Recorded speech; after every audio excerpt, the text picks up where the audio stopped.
that is going to Parliament will now prohibit Cocoa Board from such quasi-fiscal expenditures and other non-core expenditures going forward. And it will come with punishment if they ever do so. Cabinet also directed the Attorney General to commission concurrent forensic audit and criminal investigation into the activities of Cocoa Board over the last 8 years. To bring relief to unpaid cocoa farmers, Cabinet has accordingly directed the Ghana Cocoa Board to commence immediate payment of all affected cocoa farmers. 2, a new Cocoa Board bill will be presented to Parliament to implement an automatic adjustment of producer price to align with movement in the world market price, exchange rate, and other key variables, and guarantees a minimum of 70% of gross FOB price to be paid to the cocoa farmer. A new financing model for cocoa purchases and related operations with associated benefit for increased processing will be introduced effective 2026-2027 crop season. The Minister of Roads and Cocoa Board jointly conducted this rationalization exercise to reduce the exposure on cocoa roads. Upon the completion of the exercise, the total exposure of 21.7 billion Ghana cedis has since been reduced to 4.35 billion Ghana cedis.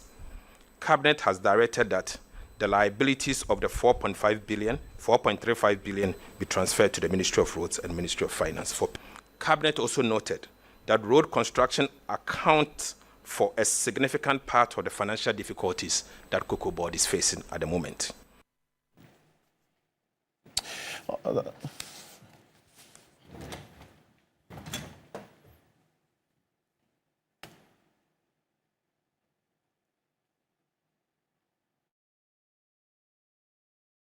That's the Finance Minister, Dr. Kasiel Ato-Forsyth there. The details that he gives us an idea of how government is thinking about solving this Cocoa Board problem in the coming months and years ahead. Far-reaching reforms that have been announced. It's one thing putting it out there, and the other also ensuring its effective execution. So these sweeping reforms aimed at stabilizing Ghana's cocoa industry, also ensuring fair prices for farmers and promoting long-term sustainability.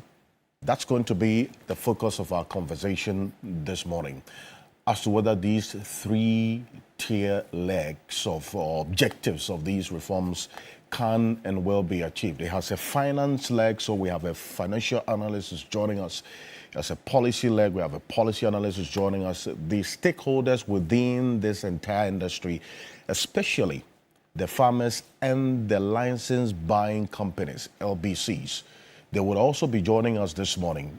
And the CEO of Cocoa Board, Dr. Randy Abe, who was on the show last week, has clearly stated and quite detailed the position that we find ourselves in now.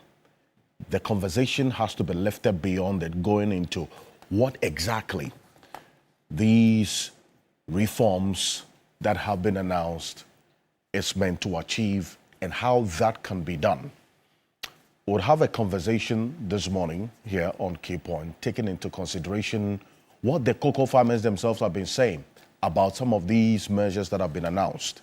There's a certain level of certainty that they say they want. So this automaticity that the government is proposing, that this automatic price adjustments, meaning that if the prices change on the world market, it directly reflect locally, they have their views on it, which we will be hearing from them this morning.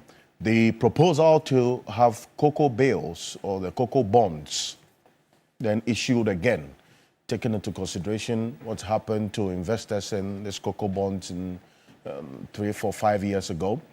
How different will this be? All of this we will be finding out going forward. So stay with us here on Key Point. Also, coming up, the civil society organizations have renewed calls for the criminalization of vote buying in intra-party elections, warning that the practice is steadily eroding Ghana's democratic foundations. entrenching corruption and these earlier stages of political leadership, and taking into consideration what happened in the Awaso East NDC primaries exactly a week ago, a number of things happened. The majority in parliament issued a statement, the party issued a statement. There was an expectation of a particular outcome. Well, the party set up a committee. The committee thought otherwise because of some limitations that they acknowledged. But beyond that, what next? Because the problem or the challenge is still staring us in the face. So we'll have a conversation this morning. Delegates for sale. How do we deal with it? The major political parties, key representatives will be joining us, the Deputy General Secretary and the Director of Communications for that matter. We'll be back shortly after this quick break this morning here on The Key Point. My guests trickling in already. They'll take their seats. We will go straight into the conversation with the poll tracker as we track what has been happening, especially in the cocoa sector over the period and how the next few months and years ahead of us will be. Stay with us after this quick break. We'll be back shortly. We're live on 3FM 92.7, also on TV3 Ghana on Facebook and on DSTV channel 279 all across the world on 3news.com. We're on the Voice of London radio in the heart of the city of London, Voice of London television as well. I am Alfred Okanse. Welcome. This is Key Point. We'll be back.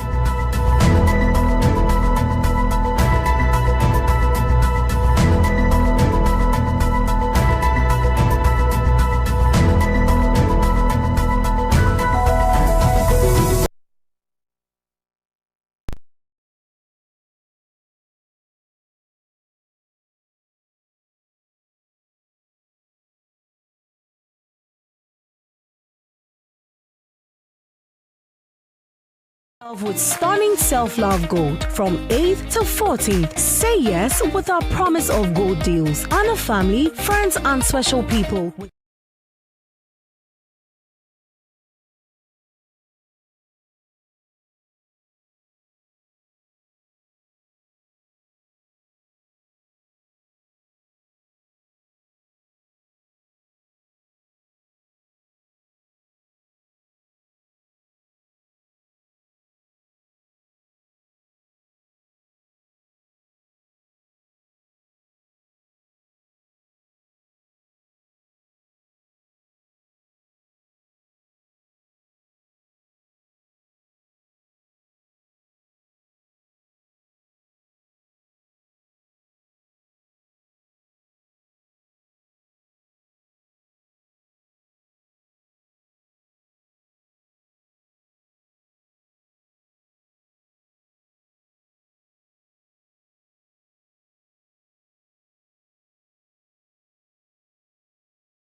Board had a negative equity of 3.1 billion at the end of 2016 with the Cocoa Board staff, and then radio interviews, all the 74 places. But look, Cocoa Board at the end of 2016 had a positive equity of 1.8 billion at the end of 2016. Cocoa Board had a positive equity, which meant that Cocoa Board's assets were more than its liabilities by 1.8 billion. Audited accounts 2016. Cedis or dollars? Cedis. Okay. Cedis. Well, our accounts is in cedis. Okay. Now, at the end of 2024, Cocoa Board had a negative equity of 3.8 billion. From a positive of 1.8 billion to a negative of almost 3.9 billion. Now, guess what? When we took over, we inherited a debt of 32.91 billion cedis. 32.91 billion cedis. If you can just put that on your screen. That's the $481 million. 32.91 with $481 million and 10.06 billion due 25-26 alone. So, like I said, the cocoa bills that were deferred, the first payment was supposed to be lodged in the account, 2 billion cedis in August, for payment to be done 1st of September. No steps were taken to set aside even 1 CD for the repayment of this 2 billion. Because they go and sleep. It hit us straight. Yes. I see. It hit us straight. Now, you look at this rollover that we inherited, and I've already spoken about the implications.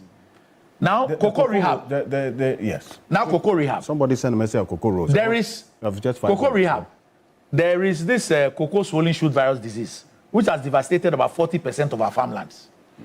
Cocoa Board took a loan of $350 million from the AFDB to rehabilitate 156,400 hectares. $350 million. We pay $61 million every year. We are paying now. Cocoa Board had only finished and handed over 40,000 hectares. All the $350 million gone. Out of 156. 6,400. All the $350 million gone. Another 700 million cedis from Cocoa Board's coffers gone. And only 40,000 had been completed and handed over to the farmers. If you take cocoa roads, cocoa roads commitments from there's a slide on cocoa roads, from 2014, from 2014 to 2024 was 26.5 billion. 26.5 billion. However, for 3 years alone, 2019, 2020, 2021, Cocoa Board awarded road contracts of 21.5 billion cedis. 3 years, 19, 20, 21. Now, in the year 20 alone, they awarded contracts of $1.2 billion. $1.2 billion. Same value as the entire syndicated loan. Yeah, so this is it. Look at this. So if you look to the left, this is the Producer Price Review Committee's allocations. So till date, the total allocations for us to do roads, 4.7 billion. Now go and look at the total value of contracts awarded, 26.5 billion. Ghana cedis. Now, but watch the 3 reds. 1, 2, 3. Those 3 years alone, 21.5 billion. And if you watch the 2019, 2020, 1.175 billion and 231 million cedis, road contracts awarded just last year. Wow. But look at this. Look at the first column, the allocation. If you look at the allocation, the 4.7 billion, nothing. It gives you an average of about 430 million cedis a year, an average of 430 million. So if you get an allocation of an average of 430 million, and you award contracts of 21.5 billion, what you're essentially saying is that it will take you 47 years to pay. Yeah. Meanwhile, you sign these road contracts to be executed between 24 months and 36 months, and said that once these contractors finish and they issue their certificates, you, Cocoa Board, you have 90 days to pay, failure which will attract interest. Who does this? So what are you going to do? Who does this? So who's going to be held accountable for all of this? Well, it's not for me. Yeah, you can go to the jute bags as well. You can go and check the jute bags, the jute sacks. The next thing. And the money paid to University of Ghana lands, the 12... $9 million. For how many acres? 12 acres. Can you imagine? Now, these are jute sacks. If you look before the 22 season started, Cocoa Board had 94,000 bales in stock. That's the CEO of Cocoa Board, Dr. Randy Abbey, stating the position of Cocoa Board that he inherited, giving quite some detail last week. And you find all of that in different forms on our various social media handles, TV3 Ghana. Welcome back. This is Key Point on TV3. We're live on 3FM 92.7. That position of Cocoa Board, where we are, or where we were, where we are now, and where Cocoa Board intends to go based on the details of the finance minister's press conference a couple of days ago, is going to be the major conversation this morning. As for the position of the CEO, it's been clearly stated. Now we're lifting the conversation beyond that. These major stakeholders who are going to be impacted or they will benefit from these reforms are the ones we want to hear from this morning. Beyond what the CEO has said, the minority in Parliament were quite clear in their words that they want government to answer for what is happening now and calling for heads to roll as well. They held a press conference just a few minutes after the finance minister, Dr. Kasiel Atoforsen, put out a raft of these reforms that I referenced earlier before we start. I'm going to run through it in a bit. But let's take a listen to Dr. Mohamed Amin Adam, the immediate past finance minister, before we get into the poll tracker. It gives us an idea of how the way forward will be. Take a look. A bailout would have been necessary rather than reducing the producer price for cocoa. We warned this government about the reckless overvaluation of our currency. We warned them several times that these dollars they are pumping and pumping into the economy, that reckless intervention. Last year alone, they intervened to the tune of 10 billion United States dollars. The trend has continued. That reckless overvaluation of our currency will affect our economy. Because those of you who understand economics know that when you overvalue your currency, it adversely affects the export competitiveness of your country. Government should know, because they have economists amongst them. They should know that anytime you are implementing a policy, there are trade-offs. There are trade-offs, and therefore by overvaluing the currency as a policy, they should know that other sectors will suffer. So what a responsible government has to do is to achieve what we call policy equilibrium.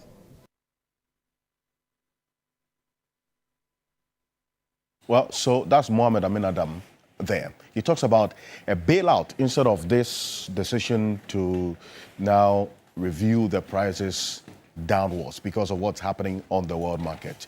But the finance minister's announcement, a ton of cocoa now reduced from 51,660 per ton to 41,392 cedis per ton. But he gave an overview of where we were, and this is it. One, the 2025-2026 cocoa season began in August 2025 with the producer price of 51,660, as I mentioned, calculated at 70% of the gross FOB of 7,200 per ton, using an exchange rate of 10 cedis 25 pesos to the dollar. Take this into consideration and bear this in mind, because at the time we were starting this season, this is how much cocoa was selling on the world market. That's 7,200 Ghana cedis per ton on the world market. Now I'm going to show you how much cocoa is selling per ton on the world market today. And the cocoa farmers are saying, well, you know what? If there's a reason to now look at what's happening on the world market to reduce this, what comes to us, then when it was this price, we didn't also benefit that much. That's their concern. So they're asking for more. On the 1st of October, we are always looking at what happens in Côte d'Ivoire, and it's for good reason, because you know what? Both countries produce cocoa. What happens in Côte d'Ivoire directly influences our pricing mechanism. And so Côte d'Ivoire announced a new producer price which was 20% above that of Ghana. So then there has to be some response from Ghana to ensure that this does not influence smuggling. That's what the finance minister said. And this was the response. As a result, the Producer Price Review Committee, which he, the finance minister, chairs, adjusted the producer price to 58,000 from the 51,660 per ton to reflect the exchange rate of 11 cedis 50 pesos to the dollar at the time. And this decision to increase the price of cocoa made Ghana's farm gate competitive and stemmed the potential smuggling of Ghana's crop. We know that this issue of smuggling in the sector is a big issue, right? Especially when cocoa prices in Cote d'Ivoire are higher than ours. Then he says, from October 2025, the world market price started dropping. While the price was in decline, Cocoa Board continued to sell the beans. And we do know, and I'll show you how much Cocoa Board has actually sold now or bought. In fact, over 530,000 from what we got to know. Below this $6,400 per ton, which then started to cost the farmers. And in fact, Cocoa Board's books. We're going to go into the details of exactly what the way forward is. After laying this foundation, are these reforms going to work to turn around the fortunes of the cocoa sector and by extension, the fortunes of the cocoa farmer and the license buying companies as well? They are the intermediary between the cocoa farmer and Cocoa Board or government, essentially. So the presidents of the LBCs Association, that's the license buying companies, it was with us on the table. It's a big cocoa conversation we're having this morning. We have a financial analyst as well who's going to be joining us right now. We have a policy analyst as well who's joining us. We have a couple of lawyers, and we have the cocoa farmers as well. And then we have the initiators of these reforms, that is government, to help us understand what the way forward is and to raise very key questions about these proposals. And this leads us to the poll tracker this morning. Let's get into it now.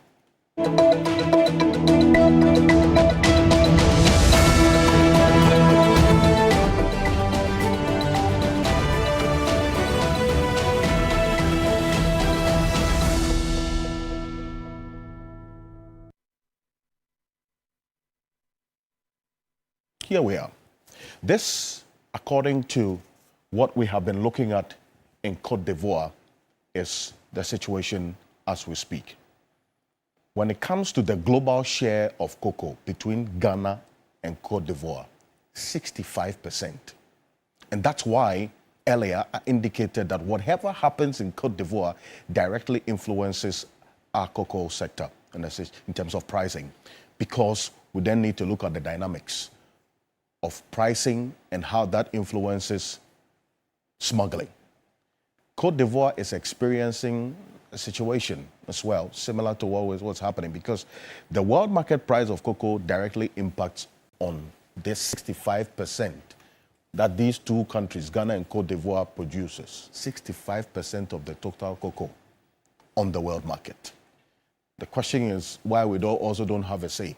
Okay, enough say when it comes to pricing on the world market. And that's why some of these reforms the finance minister talks about has caught the attention of some financial analysts. Well, they are also seeing a reduction, but the difference between what they have done and what we have done is that the government has stayed the price at which it announced to buy the cocoa, instead of the option that our government has taken now to reduce the price. So that's the difference. And we hear the minority talk about a bailout, essentially, which would have then stayed the price for the cocoa farmers. So that's an issue we're going to be getting into. The rest of the world produces this, that's 35%. Nigeria and others you see. But then they don't have a significant impact when it comes to the combined effect of Ghana and Cote d'Ivoire. Here's what's been happening to the price of cocoa on the world market. This week, we got the source of this is the Bloomberg terminal. It's a publicly available terminal. You can track the pricing of cocoa on the world market. We started off the year 2026 with some just about 5,000 thereabout per ton. That's about $5,400 per ton. So cocoa board, as we speak, our pricing of cocoa, the reason why you hear the CEO say that prices of cocoa, that's Ghana's cocoa, is expensive as compared to prices of cocoa from Cote d'Ivoire and other countries, is because we are still pricing at $5,000. When the world market price, see that, it's 3,781. But then again, the question is, what did we take into consideration before we did the forecasting? And who exactly was looking at what, taking into consideration what was happening? This price of cocoa on the world market has been trending downwards for quite some time now. If you look at right from May last year to July up until February that we're talking about, it clearly tells you the trend that we've seen. So then what influenced this 5,000 that's dollars per ton that we put our pricing? Fundamental to address the smuggling into Cote d'Ivoire, because Cote d'Ivoire prices were high. But then beyond that, could anything else have been seen? And this is what we're doing now. This decision that has been taken by government to reduce the price or review the price of cocoa to reflect what is happening on the world market. If you look at history, what we have seen in terms of cocoa price per bag. So this, what you are seeing, is the price of cocoa per bag. What I mentioned earlier is per ton. That is a 51,660 that has been reduced to 41,392 Ghana cedis. It's per ton. This is what, so far, the revision we have had is the lowest for the cocoa farmer in the last almost 2 years. And the cocoa farmer is not very used to having their prices reduced. In fact, if you look at least over the last 10 years, it's been consistently increasing. So this is where the issue is, that, you know what, I mean, what's happened now? That is what government has to continue to engage and answer that question. In early 2025, this price per bag of cocoa was 3,100 Ghana cedis, increased to 3,228 Ghana cedis in August 2025. We saw an appreciation as well because of the pricing of the cocoa in Cote d'Ivoire within this short period between August 2025 and October 2025. We had to review our prices to discourage smuggling to 3,625 Ghana cedis per bag. Now, what we have seen is a 28.6 percentage point reduction as a result of the review, from 3,625 Ghana cedis to 2,587 Ghana cedis per bag. Now, what is the way forward that has been proposed? If you juxtapose what is happening in Ghana and Cote d'Ivoire, as I indicated, Cote d'Ivoire is also having their own challenges. This is what's happening in Cote d'Ivoire. Cote d'Ivoire has also seen the producer price per bag review. But if you compare what is happening now to what is happening there, there's just a slight difference in terms of the pricing. 23 percentage points down. Now, if you do the conversion this is safer. So 145,690 safer. If you do it into cities, it's just a little more than what we're seeing in the Ghana situation. Now, the difference between what's happening in Cote d'Ivoire and what's happening in Ghana is a 307 Ghana cedis difference. So we converted the safer you see into Ghana cedis, 2,894 Ghana cedis in Cote d'Ivoire, and 2,587 Ghana cedis in Ghana.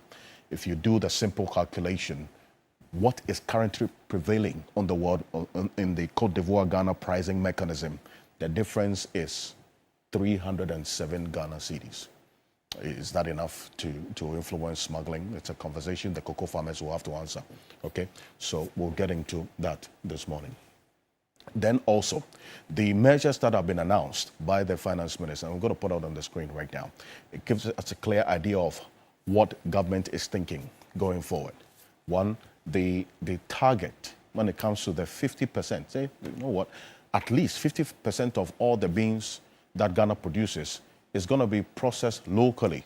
So we're going to see the revival of state assets of the cocoa processing company, CPC, and then also the produce buying company. Bear in mind, PBC has been on its knees for a very long time. Look, the workers are, at the time we checked, have not been paid up to up to date of the arrears. They are owed months of their salaries and allowances. In fact, some of the assets of PBC were subject of court cases and were supposed to be garnished or as it were, sold. So what is the plan to revive PBC, Cocoa Processing Company, as quickly as possible? I want us to take a listen to the finance minister talk about accountability. Okay, they're talking about the fact that with what has happened in the last 8 years, questions will have to be asked. We would hear from the finance minister, but beyond this, the minority is also talking about Cocoa Board, asking them to answer the specific questions about why we are where we are now, beyond what the CEO has been saying. This is Kojo Oponkroma at the press conference last week. Of course, you're a member of parliament. Take a look. The new managers of the cocoa sector have reset the trading program of Cocoa Board. We used to sell about 70% on forward sales and 30% on spot. They argued that that was an incompetent approach and decided to change it. And now they are selling about 70% on spot. That is why today, as prices have dipped, they are struggling and are saying that the price they had announced ends up being higher than the current prices on the market. That's number one. This action to announce a 28% reduction in the price amounts to a haircut of about 28% on close to 1 million Ghanaian cocoa farmers. Already, when you go into the cocoa growing areas, I was in my areas just a few days ago. A lot of young people are already not going into cocoa because they say the older folk who went into it, they don't see a transformation in their lives. It's left with the old, elderly, poor on the farms. When you do this, what is going to happen in subsequent years is that even those ones will not be going into the cocoa production. If they won't sell their cocoa farms to Galamsey operators, God knows what they will do. All of this has come about because of the reset that Cocoa Board did. And that is why, respectfully, we ask the president to relieve the Cocoa Board CEO of his responsibilities at this point in time. Number two, we are asking the government that in previous times when cocoa prices fell and the government absorbed the shock and protected the cocoa farmer, the NDC government should absorb the cost of what they have done and protect the cocoa farmer and restore at least the 3,625 that they promised. This 2,800 or so that they are promising is totally unacceptable. Already we are receiving messages from cocoa farmers who say that if this is what is going to happen, they are going to demonstrate in a number of these. And if they do, we in this caucus, we will join them on the streets to do this demonstration. We thank you for the time. So who bears the burden of why Cocoa Board is where it is now? Okay, somebody has to answer questions. The minority is pointing fingers at the government. The government says you over the last 80 years, you mismanaged the sector, so you have to also answer questions. We're going to look into exactly what the picture really looks like. Whose report will you believe? Well, going forward, this is it. What government has decided to do. There's a legacy debt of Cocoa Board, over 5.8 billion, which now the proposal is that the Bank of Ghana and essentially central government will absorb this legacy debt off Cocoa Board's books. There is the cocoa roads arrears of over 4.3 billion Ghana cedis as well, which central government, finance ministry has decided now that it will be transferred onto the books of the roads ministry as well, so that Cocoa Board's books will look good. And here's the reason why. These transfer of expenditure we are seeing. Because government intends to issue cocoa bonds or bills again. And bear in mind that this is a module that is not new. We have been issuing cocoa bonds or bills, over time. But then, as a result of the Domestic Debt Exchange Program, DDEP, that was embarked on, investors in these cocoa bills, unfortunately, had to take a haircut. And so, how attractive will these bills be? And what is government going to do differently to attract investors to invest in the new cocoa bonds or the bills that they intend to issue? That's why we have a financial analyst to help us understand what is going to be the way forward. It's important. Then also, government talks about the mechanism that they're going to employ, moving away from the old module of the syndicated loan to this new module of some level of self-financing with the revolving fund. The advantage we see is the spot sales that are yet to see the optimization of pricing. We see the automaticity as well that government is talking about, so that when there's a change in the price of cocoa on the world market, automatically we'll see a reflection of it locally. The cocoa farmers have their own view on this. Joining me in the studio right now is Joe Jackson. He's a financial analyst and the CEO of Daylex Finance. As I indicated, we want to have a broad conversation of what the way forward will be. Mr. Jackson, good morning. Thank you for joining us. Good morning. Good morning. Also joining us this morning is Samuel Adimado. He is the president of the Licensed Cocoa Buyers Association of Ghana. The Licensed Cocoa Buyers Association of Ghana. Correct. You are an integral part of this entire chain, is it not? Just for the benefit of the uninitiated, what's the critical role of the LBCs in this? Yes, the LBCs basically interface between the farmers and cocoa board. So after the agronomic activities, right from the post-harvest level, we go in to mobilize the cocoa from the various hamlets and communities, aggregate it, maintain the quality, ensure that it is put into jute sacks. We move it to the districts where our depots are. So at the districts, then we invite quality control company to do the grading and sealing. Then we also ensure that it is transported safely into the various cocoa board warehouses at Tema, Takoradi, and Kumasi. So this is the core activity we do in addition to the documentations and then the traceability of the cocoa that we add on.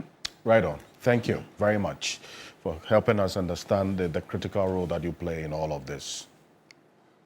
Also joining us in the studio is the Director of Presidential Initiatives in Agriculture and Agribusiness.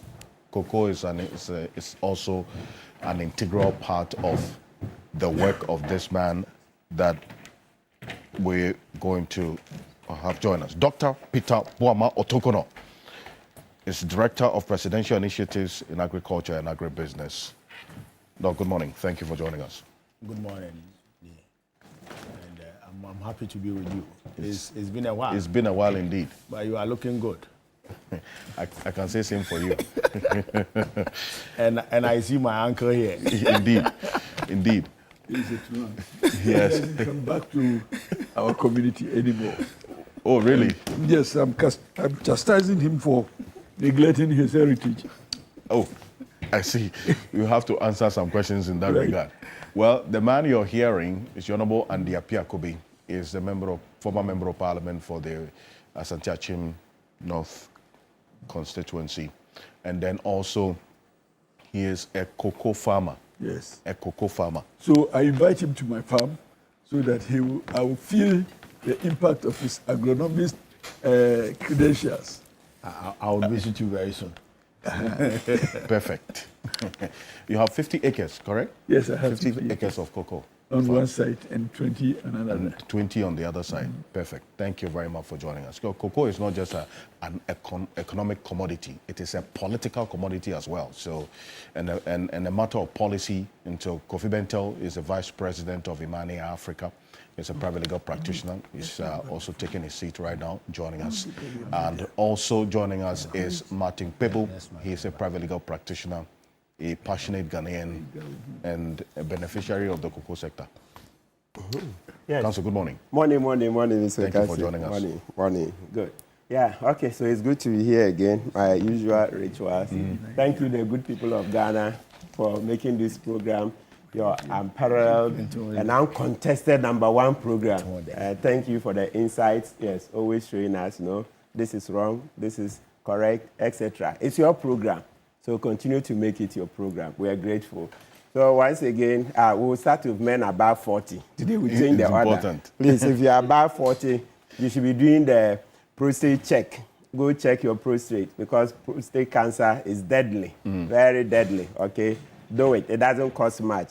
Then again, now we are looking forward to Yoko going into the 52.5 billion cedis that moved from GCB to unknown accounts in 2020, close to the elections.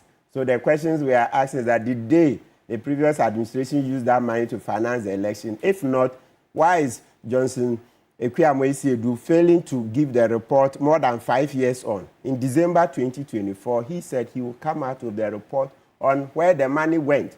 5 years. He go explain tire. Yeah, he go explain tire. 5 years. He's not able to come out. And we are still sitting here and watching him. So what kind of country is this? That's where he would have lost his job. Pro tanto.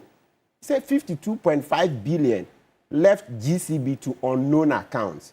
And 5 years on, we cannot explain. What kind of country is this? Is it any wonder that we had to go to the IMF? Okay, so I see your Ajimambedu II, Domahini.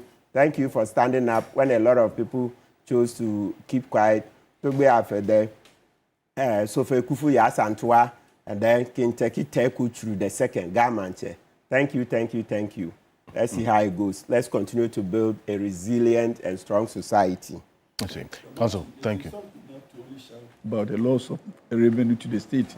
Under Article 41G of the Constitution, you have a right of action before the courts. Yes. So don't come and talk about it again.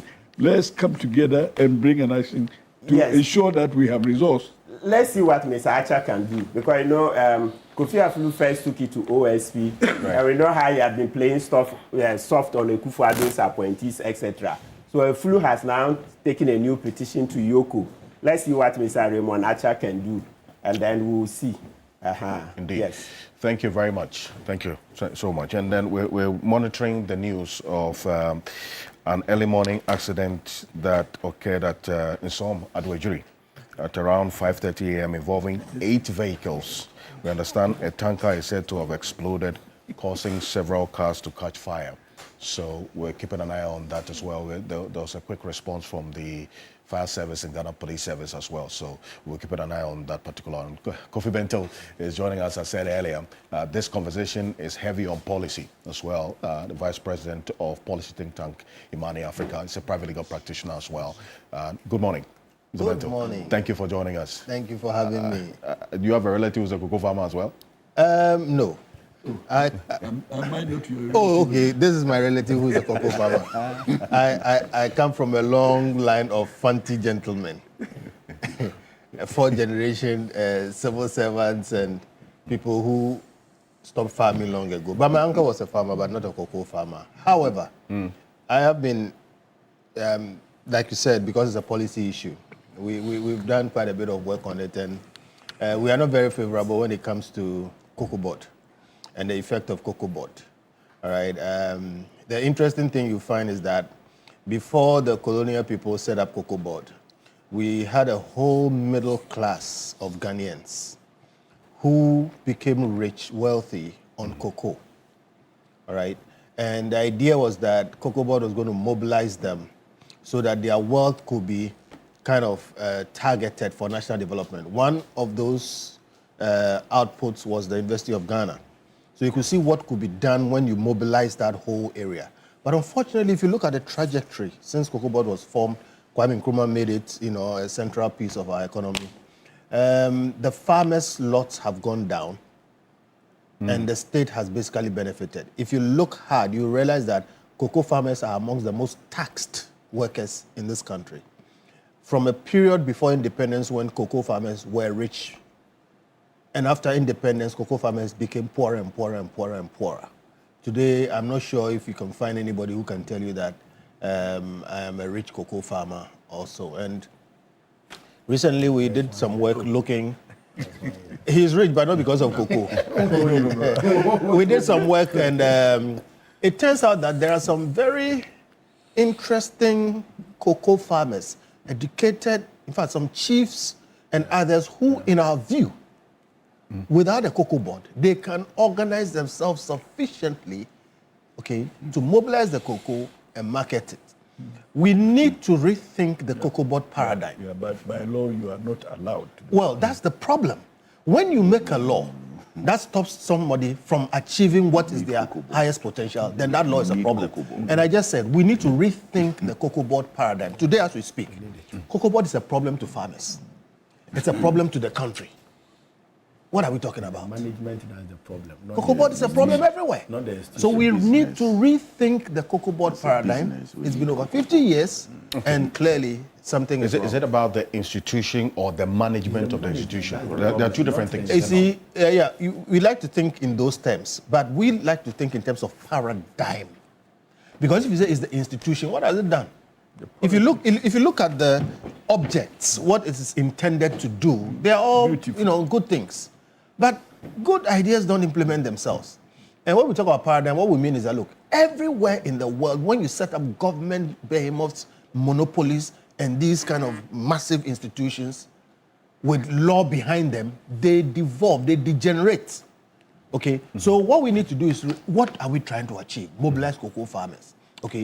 Make sure they get the benefit of their own work. Make sure we also get the benefit of our own work. And clearly we are going down. Look, by our projections, in the next 5 years, because of galamsey and a number of things, Ghana is going to lose its position as a second. Ghana will drop to like 3 or 4. As we speak, China is producing cocoa. All right? As we speak, there are all kinds of cocoa plantations. The whole idea of how to produce cocoa has changed. Ghana is one of the few countries that is still using the same methods that we used 100 years ago, which has an effect on the quality of our cocoa. But clearly, as we speak right now, we are going down on every level. Quantity, we are going down. Quality, we are going down. And we are likely to lose our place. So look, we need to rethink the cocoa board paradigm. We need to rethink our cocoa industry. We sat here, Ivory Coast came in, they did it differently. And now they are producing far many more tons than we are producing. We claim that ours is a better quality. But I can tell you right now, that premium, we are losing it. Some of the things going on right now, it is because we are facing competition across the world from places that we didn't know could produce cocoa and produce it to compete with us. So we are doing something wrong when it comes to cocoa. And I think Cocoa Board is in the center of that mess. I see. And well, is it the same position you're, Dr. Kabama? Absolutely not. I mean, a complete deviation. Actually, the problem of Cocoa Board was President Akufo-Addo becoming president and putting the kind of management. How is that possible? Yes, and I'm going to be very blunt on it because you see, it's not the institution and the framework that has been created to manage cocoa. It's the individuals we put in charge of cocoa the past 8 years. They have caused the mess, and we need to be very frank about it. You see, from 2017 to 2024, there was just a constant streak of losses that was made by Cocoa Board. And the losses was so huge that you couldn't imagine what was happening. And at the time, cocoa was doing well on the international market. So from 2021, let's say even from 2020, we made a loss of about 199 million Ghana cedis. The following year, 395 million Ghana cedis. The following year, 78 million. We went as high as 400 and something million Ghana cedis. Wait. Now, what's the source of those? No, this is Cocoa Board data. This is Cocoa Board data. So you can the losses that Cocoa Board are posting. Yes. This From, cocoa board data. from which year exactly? From 2021, 199 million cedis. Okay. 2022, 395 million cedis. 78 million 2023. Then 275 million. Then 426 million. And so it's been constant streak. So you would recall that somewhere between the 2022-2023 season, when we did the cocoa bills restructuring and under the DDEP, and the payments for those bills that were due were moved to from beyond 2024, 2025 to 2028. They came out and said that they've chalked a profit of about 2.3 billion. You remember that? Yes. And that was the only artificial calabule profit. What do you mean? That was announced at the time. And so that was the only time that they announced something different apart from losses. And so it's been constant mismanagement, constant underperformance in the past 8 years. And that is what has brought us this far. We lost, because of this mismanagement, we lost our cocoa syndication. We couldn't go to the market. It collapsed completely. And obviously that was what led to the restructuring in 2023. There were other issues that has to do with just over procuring things that were not needed. In fact, the last 8 years, the agronomic responsibility of Cocoa Board was completely ignored. You know, Cocoa Board has two responsibilities: the agronomic responsibility and the economic responsibility. So they are supposed to help the farmers to be more productive, to produce more, to be more efficient. In the last 8 years, the activities that we have done in the past to support the farmers, like the free fertilizer, the spraying exercise, and even the extension services that is offered to the farmer, was completely taken away. So you have the instance where Cocoa Board was spending all their money on needless procurement. And you heard Randy Abbey talk about the 26 billion, cocoa roads contract. That was not that alone. In fact, 4 days to elections, they were issuing LCs of about $48 million US to buy cocoa sacks. Meanwhile, the cocoa sacks that were bought in 2021 are still in the stores. They have about 94,000 bales of the cocoa sacks of 2021 in the stores, some of which they used last year, 2024, 2025, 2026 season. And what is left can be used for 2026, 2027. Yet they issued LCs of 48 million to buy some bills.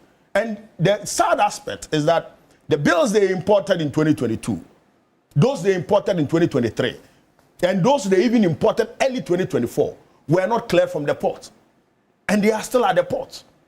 And so you can't just understand what the Akufo-Addo government and the management of Cocoa Board were doing in the last 8 years. It's unbelievable. And that's the reason decisions they made were so injurious, not only to the sector, but to the economy of Ghana. You see, I asked you the source of it. Yeah, just quick one. See, yes. When we politicize the Cocoa Board issue, no, you see, I beg you. 1 minute, 1 second. I beg you. I beg you. Yes. We will not solve the problem. Okay? Do you know what took Mr. Oponi to court? All right? And when you talk about the bills and jute and whatever, I agree with you, it's wrong. Do you know the government under which Ghana if you agree with me, let me say it. I beg you. I'm making my point. I'm saying I agree with you on the mess in Cocoa Board, but it didn't start in the 80s. Ghana recorded its highest cocoa production under Akufo-Addo. 2020-2021, over 1 million tons. The highest ever in our history. And I'll tell you why. Hold on. And the mess started way before even Mahama 1 government. Now, what we need to appreciate is that, look, we have a whole class of cocoa farmers who have what we call collateral economic effect on a nation. And we need to look at them as a special group. If there is going to be any welfare, we should target it at them. How many of us here didn't benefit from cocoa scholarships? The point is this: deal with the problems. I will agree with you if you find the people who imported those bills and lock them up. Yes. Okay? And the people who did fertilizer deals in the previous government and lock them up. But let's not make it a political thing. You knock it here and I knock it back. We should focus on Cocoa Board as a national issue and deal with it. Because so many people, millions, with collateral economic effect, all right, are going to suffer because of some of these things. And in fact, that probe that you talk about, the finance minister has indicated there is going to be that probe. So, Alfred, if I can finish my point. For those who have to answer questions to do so. No, I wanted to conclude because so, Alfred, you see, the reason why you can't do discussions on cocoa without bringing in politics or bringing in the politique and those elites who run government is that cocoa is a political matter that touches the lives of not only millions of farmers, but the entire nation. And that is why I am not worried the MPP did the press conference they did last few days. But I am heavily worried because they had to say the things they said after the mismanagement and how they managed Cocoa Board in the past few years. I've had to bring all these things in because the opposition are speaking and they are making noise and they caused this mess. Look, the rollover contracts of the 333,000 cocoa that we had to supply. Are you aware that if we were selling that cocoa that we produced last year, we were going to make over $941 million US dollars. That's almost $1 billion. $1 billion. And guess what? We had to sell that under the current price regime. They locked the contract in at $2,600. $2,600. When cocoa was selling at 10,000, and you displayed that. Cocoa was selling 10,000 on the spot market. In the futures market, 12,000 US dollars. And they locked in a contract of 2,600. And you said this is not a political matter. This must not be discussed. This cannot be said. No, please, Kofi, let me learn, please. Okay. I mean, please allow me to make my analysis. I mean, you are not being fair to me. So these are issues that we have to talk about. And look, you cannot talk about the reforms and the resetting we are putting in place if you do not discuss this and let people appreciate what we are going through. These are very difficult times. And so last year, we have had to buy cocoa at the current prevailing price and sell it at $2,600. Those losses, who are going to pay for it? Almost $150 million US dollars. Who is going to pay for it? No, so what went to beyond that? You took that decision for a reason, okay? And why you are actually having to price, or we are pricing our cocoa beyond the world market price. The objective was one to tackle the matter of smuggling, is it not? So no, it's a different matter. I'm talking about a completely different thing. The forward contract that was signed by the MPP signed the contract at $2,600. So you didn't have a choice. Now, the decisions we made on pricing last year was not only to deal with smuggling. We realized, in fact, this is the first time in the history of Ghana that we have changed cocoa pricing midstream within season. And we have done that 3 times. So we announced 3,225. I think that was 4th August. When we did that announcement, we realized that the exchange rate had depreciated a little bit from the 10.5 to $1 in August to about 11.5. And so we had to make that adjustment. Actually, the adjustment was made because the government wanted to be true and fair to the cocoa farmer. Well, the not because we wanted to deal with the issue of smuggling. What I read was a direct quote from the finance minister's statement. He specifically indicated on Thursday that this change in pricing within this short period that we saw was as a result of what was happening in Côte d'Ivoire. And so there had to be a quick increase to address the matter of smuggling. That is... Yes, no, he said that. But you see, that dealt with the matter and helped us to rake in even more cocoa within the period. But I'm saying that it was not the only reason. We wanted to be true and fair. In fact, look, no government has been true and fair to the cocoa farmer like we have done in the past year. And we are doing so because we want the cocoa farmer to get the full benefit of what they are supposed to get. Indeed, until 2025, we were not paying more than 70% of the FOB price to any cocoa farmer. In 2024, when the MPP announced the 3,000 Ghana cedi per bag, they told us that they were paying 2,600, they were paying 3,000 because they want to do 76% of the cocoa price. At the time, they had signed a forward contract of about 3,200. And so the 3,200, when they sell it at 3,000 Ghana cedi per bag, they were doing 76% of that price. But the actual price on the international market was 9,600, which is the FOB price. And so when you are doing the analysis and you want to be fair to the people, you price according to the price on the international market, not the forward sales that you have locked in. And the difference is almost about $6,000. And you say that you are doing 76%. So actually, between 2003 and 2023 and 2024, you would realize that the government was paying only 25% of the FOB price. 25% of the FOB price. And so government is saying that, okay, look, the farmer must benefit from the toil. And so the thing is trading on the international market. It's like selling maize at 700, and you have a maize, and you want to sell it at 800. It won't work. So if the international price, the FOB price is 5,000, 5,200, 5,800, let's make an adjustment so that constantly the farmer can get 70% of the returns. Indeed, at the current price, which you displayed, $3,700. Yeah. At the FOB price, yes, $3,700. Yes, this is. If you look at this value and the amount we are paying to the cocoa farmer, it is beyond 90%. And it has never been done in the history of Ghana. In fact, the 90% of FOB price that we are paying to the farmer is historic since the days of Tetekwashi. So these are things that we must bring out, and together as a people, difficult times, we have to galvanize the farmers to understand the realities of what we are putting in. And the fact that even the prices that we have put out, even though it's a reduction of the previous year's own, it makes them even more profitable and better off than keeping the beans and the beans going bad. But for you, cocoa farmers, and the Apiaku, and for us as farmers, you're a politician as well, just economic to do the... We are interested in revenue from our labor. So when you are talking about figures, and you are saying that 2,700 or so, 2,500 is better than 3,100, nobody as a farmer will agree with you. But the problems of cocoa board is historic. So I don't agree with you that it started from 8 years ago. No. Well, there was a component called Stabilization Fund of all the calculations.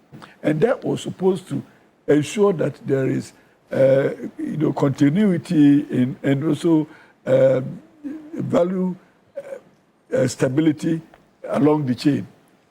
From Nkrumah's time up to now, we were supposed to have built enough funding to be able to cushion up all these, to avoid syndication and all that. So for me, the moment we started looking for funding to support the cocoa sector, I knew that the policy had failed, because from inception, and cocoa board is almost 80 years now, and 80 years of running an industry, we haven't been able to even build enough resources to be able to cushion the industry for even one season. By now, we should have a buffer of resources that could even cushion us for 10 seasons from 80 years. Yeah. And it is not all about the mismanagement. It's also about government influence. Exactly the point. If you start from the First Republic down to the Fourth Republic, you see governments moving to cocoa board for funding to support budgets, national budgets. And that cannot be sustainable. So anytime cocoa board gathers some funds to insulate the industry, government comes and does cool chop money. They pick it up. So we were teaching officials in cocoa board that if you aggregate, they will come and take. So you better not keep. And they started helping themselves with the funds that are supposed to insulate the industry against these fluctuations. So you see, the problems are multiple in cocoa board. But again, I don't want us to even bring politics into it. All governments have done that. All governments, from Nkrumah's time up to now, all governments, when they see that there's money in cocoa board, they go and pick it. And I think that is wrong. And that has deprived the industry of the insulation. So down the line, we must be thinking differently, because we cannot continue to do the same things, and we also cannot politicize it. My brother says it started 8 years ago. I totally disagree with him, because even when I was going to school, when I was going to school, 8 years. Listen. When I was going to school, some of us, but for cocoa board scholarships, we couldn't have gone. But our fathers were cocoa farmers. So for me, even if I enjoyed it, I would say yes, from my father's labor. But there were people who were also benefiting, who were not anywhere close to cocoa or close to cocoa industry. And you see, how could we be spending money for people who didn't deserve? And in recent times, the cocoa roads, so much money going into cocoa roads when cocoa farmers are not paying. I agree. So why would you prioritize cocoa roads against paying for the beans? That will bring us the money. Even helping the farmer. You understand? And when you are talking even about support to farmers, and we think that it's a windfall, it is not. It is part of our earnings. And again, there are so many people who are making astronomical profits from the support system. Yes. And these are all monies that Cocoa board staff are richer than farmers. Cocoa board, in fact, cocoa board suppliers are even richer than the farmers. You see, because when you are supplying, support services, and the support services make the industry even more expensive to operate in as farmers. You want to supply, say, insecticide, 5, 6, 7 times the price of insecticides supplied to cocoa board and onwardly to farmers. And we think that we have supplied farmers with inputs. No, the people who are benefiting from that procurement chain are rather the officials of cocoa board and the suppliers, not the farmers. So everything else in the cocoa industry is geared towards siphoning revenue from cocoa industry to people who are not even within the industry. So I think that if we want to solve the problems, we leave politics out. Cocoa farmers are not interested in politics. I don't understand why you keep on saying leave politics out. You have set policy. It's the politicians that set the policy. They make the decisions and manage the institutions. When you're talking, I was here. It's a very effective assessment. Hold on. Fortunately, I don't think like you. And when I have the platform, I expect very sorry. You are my one. Okay, please. So I am coming in as a cocoa farmer. Okay. And I'm telling you that cocoa farmers, we are not interested in the politics. We want to work and get paid appropriately. Now, Cote d'Ivoire, they're paying the same amount from the previous year. And then you come and tell us that because of world market fluctuations, it means our policy has failed. So you are explaining that to us. And now, the officials of Cocoa Board, they have not reduced their earnings. How could you reduce mine and you continue to? And some of them are even benefiting from increased, salaries and new cars. And we cannot get it. And you say that it is supported by policy. What kind of policy is that? So I'm saying, I'm talking as a cocoa farmer. Okay. We are interested in making sure that we stabilize our incomes. And it is not fair when next door they've been able to stabilize their incomes, and here we have to lose. And when we are losing, other people in the same industry are gaining. And you want cocoa farmers to applaud you? No, we won't. Well, I would find out from you, Dr. Tukonas, and that's why I bring you, Mr. Jackson, as to why the option of a bailout wasn't taken. It's a question government has to answer. He will answer that. But then if you look at this, okay, the story should have been different, is it not? I mean, 65% combined strength in terms of the total cocoa production on the world market. But then again, we're having to grapple with all of these issues of how the impact of cocoa pricing on the world market would have on our local situation. That's why we're where we are. You know, this 65%. The total global value for the cocoa market is $142 billion. And this 65% produced by Cote d'Ivoire and Ghana, the two countries are earning less than 2% of the total value of the cocoa market. That's why the value addition is important, which is going to be the leg of our conversation. Mr. Jackson, please. I mean, I've actually enjoyed listening to the conversations going on, and it will be interesting, Uncle Kofi, to explore some of what you're saying. And I want to start with him. The truth of the matter is that Cocoa Board was set up, right, to provide forex to the country and to ensure ownership of cocoa to Ghana. Now, that role has always been there. And that's why each year it is Cocoa Board that the funds that come from Cocoa Board that determine what the value of the CD is. Now, if we give that up, the danger here is that it's going to go to the foreigners. Exactly. No. That's why I said this will be a debate.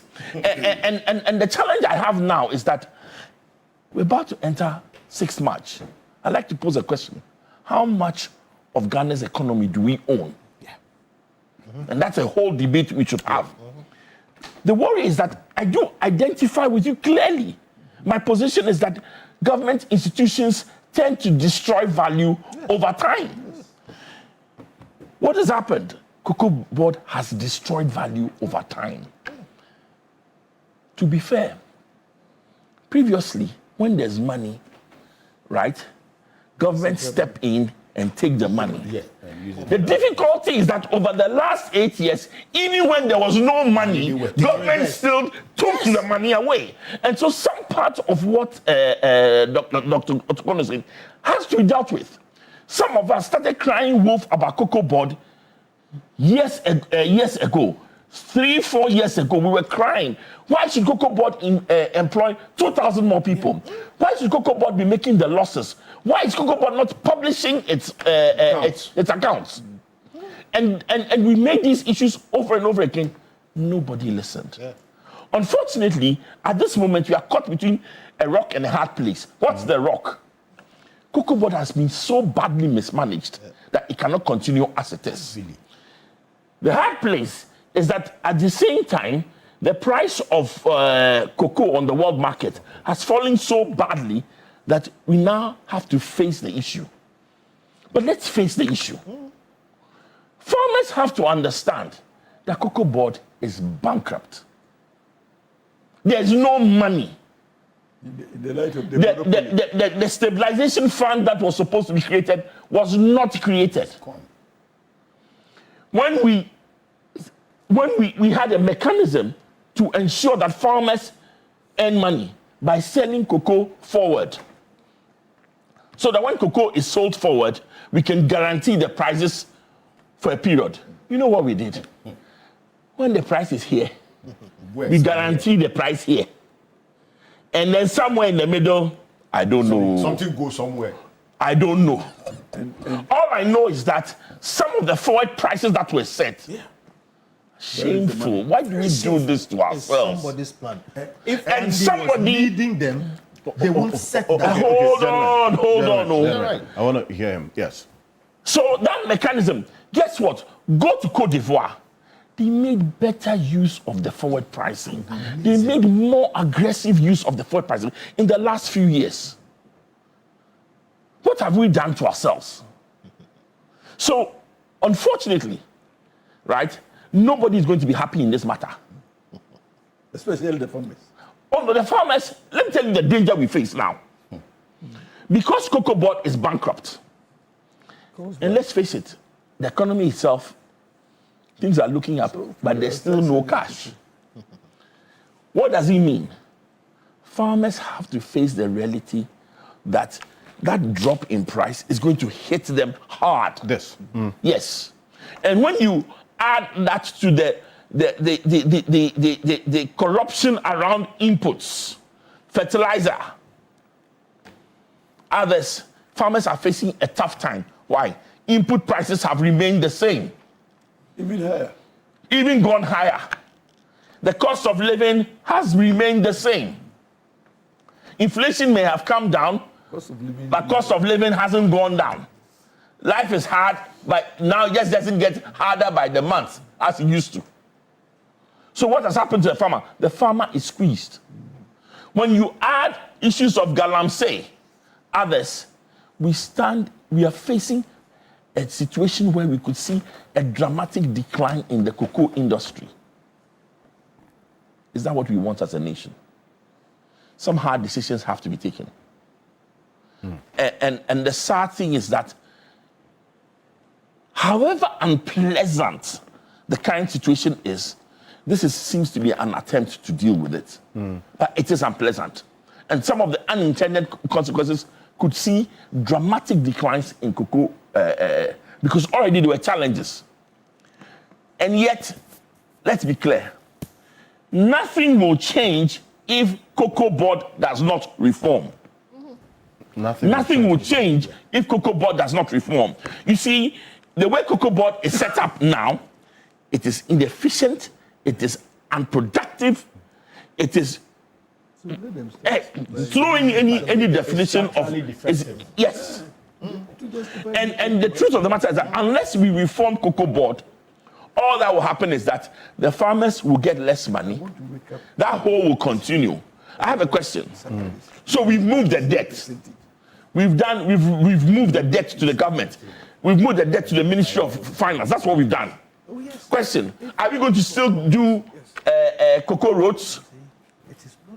Well, the understanding that the finance minister gives is that this cocoa roads now is not going to be on the books of Cocoa Board. No, it will be cocoa roads will not be on the books of Cocoa Board. Away from it. But are you going to move away completely from it? And that's what is Cocoa Board going to just stay within its original mandate and core mandate? Correct. The new cocoa bill is dealing with that. How transparent are we going to see the pricing mechanisms that you're talking about? Because you see, in times past, we've seen that forward sales, etc., have been used in some manner that is hard to tell. Today, now you tell my brother here that you are going to index his price that he's going to receive to the pricing mechanism. Question is, how transparent is it going to be? Are we all going to see how we arrived at that mechanism? Are we all going to see what the price, the international price is, and how you arrived at it? If we don't have that transparency, it won't work. Are we all going to work together and come to those? It's not about, you see, somebody has to, you see, transparency. Anybody can sit anywhere and work the figures. Yes, when we sold cocoa, when the price of cocoa was upwards of 8,000, we sold forward at 2 something. Somebody worked the numbers and we didn't see it. We didn't hear of it. And they are comfortable receiving. I see. When all the sole sourcing goes on in Cocoa Board, you see, unfortunately, Cocoa Board is a reflection of who we are as a country now and all the challenges we are facing. And sadly, as much as I see the role Cocoa Board is playing, I hold my head and I say, just maybe Uncle Kofi Bentil is right. Even though I don't like what he's saying, we've progressively watched everything go bad. How can you guarantee that Cocoa Board will remain transparent even for the next 5 years? I'm not talking about the next. I'm not talking about the next 3 years. The next 3 years, maybe there's a regime in power that seeks to change things. Some of the reforms we need are multi-regime and cross-party. And so I tell you what. Today, this last week is a sad week. Oh yes. For cocoa farmers and for the economy of Ghana. Right? And some of the, listen, cocoa directly affects 800,000 households. 800,000 households. I'm not talking 800,000 persons. I'm saying 800,000 households. How many people are in that household? Times 4. What for? When you go to the cocoa farms, it's now times 6. Ask him. They're not doing 0.4. They're not in Accra. Please. Thank you. Yes, but here's the thing. Make your point. Even with the cocoa bonds, right? To be honest with you, this may be the time to introduce cocoa bonds. Why? Because there's some credibility restored to government borrowing. And we have a situation where the T-bills are being oversubscribed. And we have to stop using T-bills to fund, T-bills are just meant to fund cash flow shortages during the year. It was never meant to provide long-term government finance. We have to get back to the bond market and start to correct the negative perceptions that have been created about the government bond. But they're being oversubscribed. So it's good. You know, talk about the treasury bills now, correct? And then the others. But so cocoa bonds must come back. Okay. And one of the things that we must be worried of, if we don't change cocoa board, if we don't change and then listen, all the other companies, CMC, PBC, they've also been badly mismanaged. The change is not only cocoa board. You're saying you're going back to PBC? Are you going to fix the problems that were PBC and what brought it up? PBC was a publicly quoted company. Because of government interest, we managed to destroy it. It's still publicly listed. Yes. Listed where? So staying on that part, there's actually the proposal to have Cocoa Board also listed cocoa listed on the commodities exchange as another alternative. Just a quick one on that, and then I'll come to the all these things would work if Cocoa Board itself starts to operate like an efficient institution, stick to its mandate and not grow. Now, at this moment, there's no incentive. You see, and what scares me is when we had the NPP holders press conference, there's some specific allegations laid against Cocoa Board in the last 1 year that were scary. I don't know whether those allegations are true, but if they are true, it means we haven't really changed who we are. We have only changed the personnel. Well, Mr. Jackson, on that bit, you see, that leads us then to the question of accountability. Because then, if you look at what has happened over time, and reason why the finance minister talks about some measures that have been put in place to, as it were, make the books of Cocoa Board look good for this way forward, as in to ensure that if we are going to now look at the option of issuing cocoa bills or bonds again, it must attract investors. So this is it. You are taking the liabilities of Cocoa Board's books. Central government, Bank of Ghana, Roads Ministry absorbing it, so that if you go on the market again, that fear that you have at least will be addressed. But before I come to you, Samuel, that also then brings in the question of accountability, because someone's decision led to these losses and the situation that Cocoa Board finds itself now, is it not? Yeah. How deep should this question of accountability go, especially in looking at addressing the current state of affairs of Cocoa Board as we speak? Council. Yeah, so it should be a root and branch approach. Yeah, root and branch, because you can see that Cocoa Board is, at the time they were leaving, was a crime scene.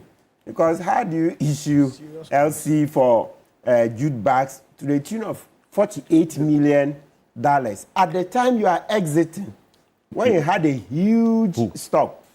Yes, that's what the previous MD did, right? $48 million when midnight contract, you've lost an election, exit honorably, yet you keep on issuing more contracts because of no curfew, probably, because otherwise it doesn't make sense. It's not as if the stock had dried up. They had huge stocks, and yet this MD would insist on issuing an LC at a point they were exiting. That's what I'm saying, midnight contract. So I'm happy that yesterday, I think in the news, they said the matter has been reported to the AG to see to investigations, right? So that we can hold them accountable. Kofi says we shouldn't, and there's an honorable appeal. When you say we shouldn't politicize this matter, I struggle to understand what you mean. How can you deal with this matter without politicization? It's politics, so you call it by its name. The moment you begin to look for euphemisms, etc., you are getting nowhere. A problem well diagnosed is half solved. Let's stop this thing.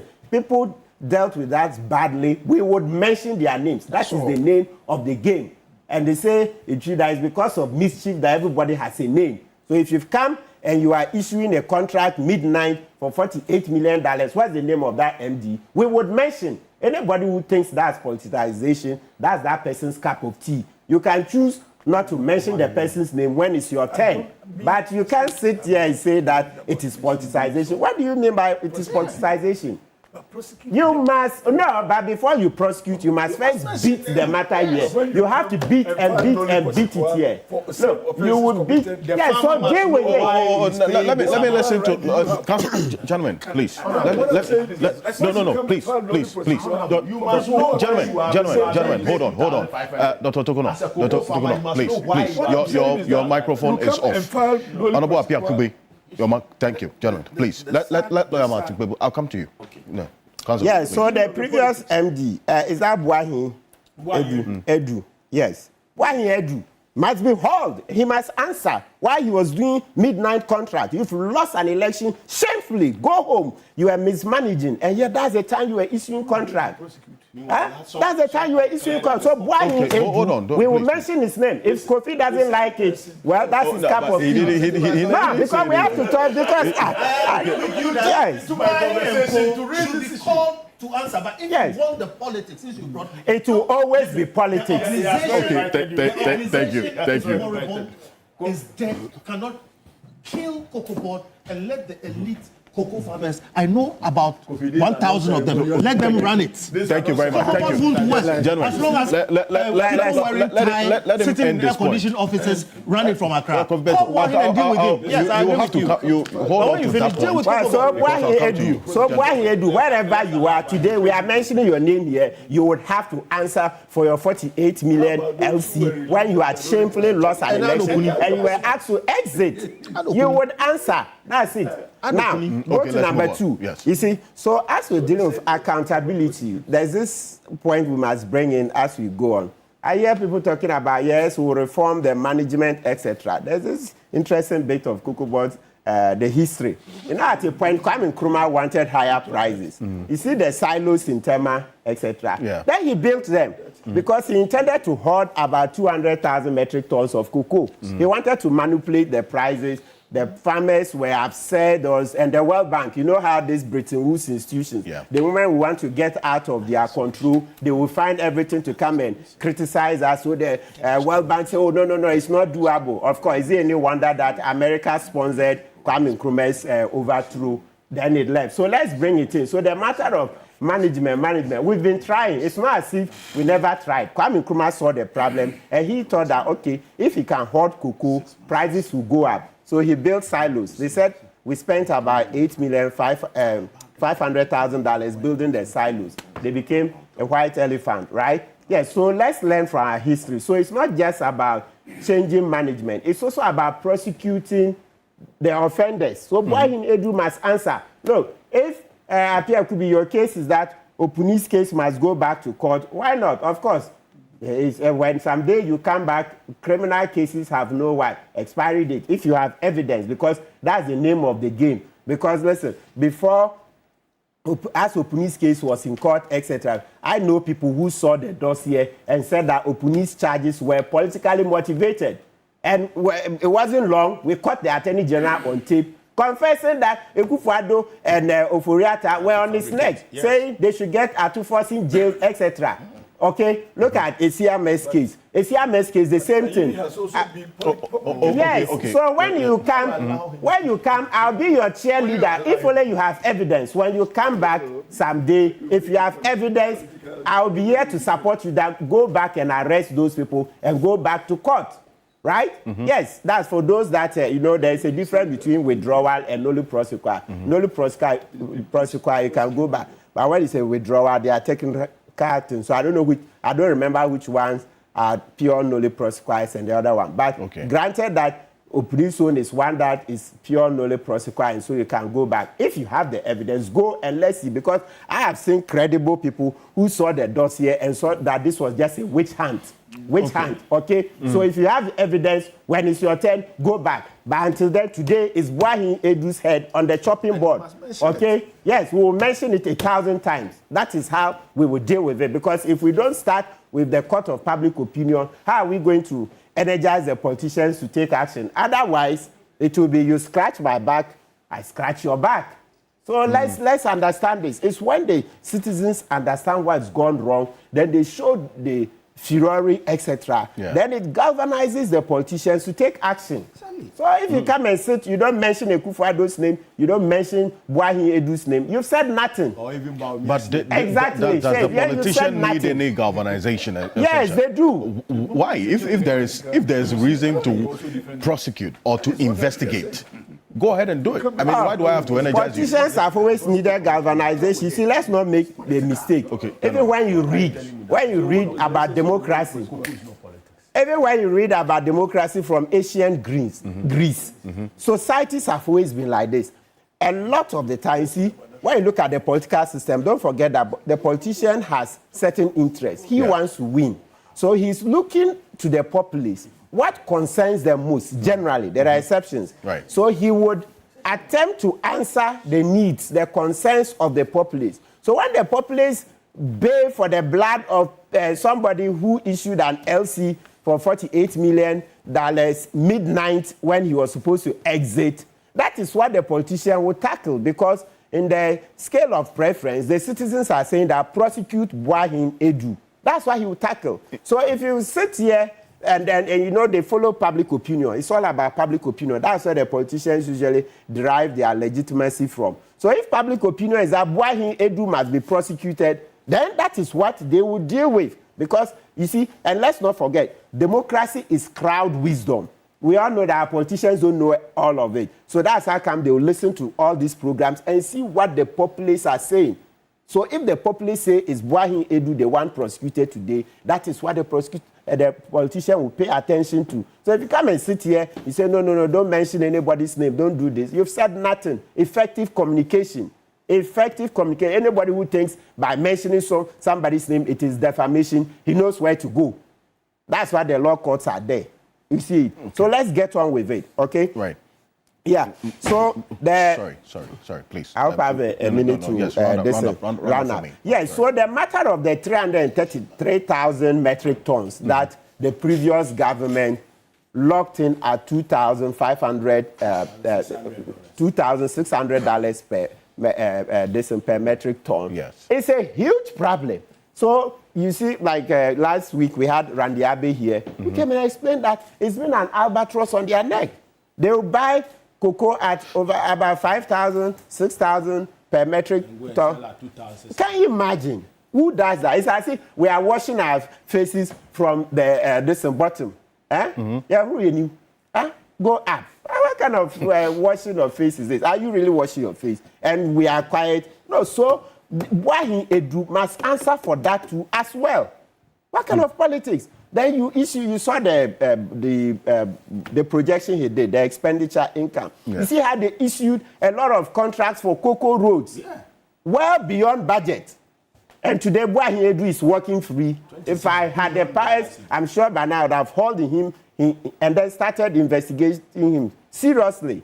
Why would you go well beyond budget? Everything well beyond budget. And today, you see, I'm coming to shift the blame, saying that go and take, what do you call it, a loan. They are looking to put pressure, just like the way they shamefully had to go back to the IMF. That's what they are looking to do. But here's where the question about the silence comes in. So that these references you make in the books that Randy Abe showed us last week were there prior to this moment. Did we have to wait for this moment to be told the rot or the situation that was inherited as has been described? No, I don't think we had to wait for this moment. And actually, when they took over, this matter of the 48 million LC, the story came over about a year ago. So what action had been taken until now? That is where. The action of investigating and then also the probe. That now the so finance we've said it over and over that perhaps to make oral more effective, more efficient, we will need to recruit more investigators, more prosecutors. That one is very clear. You know, Dr. Ayino is doing an excellent job, but it's also clear that the cases are too many. Because this $48 million, they say, if you Google it, you see that in 2025, the story broke. And we're upset. We're extremely upset, etc. But no investigations began. I can imagine, because there's a long line of cases. Even in the oral report, we had about 2,500 complaints, right? Of course, not all of them had enough facts to support. But the point is that even what we submitted under oral, we've not finished investigating those. So when you're adding more, so it's clear that, Dr. Ayine, this morning, what we'll be begging for is that you need to ramp up your men. Yes, more recruitment, because when you increase the number of investigators, number of prosecutors, then we can get all these cases to court. Because the impunity is too much.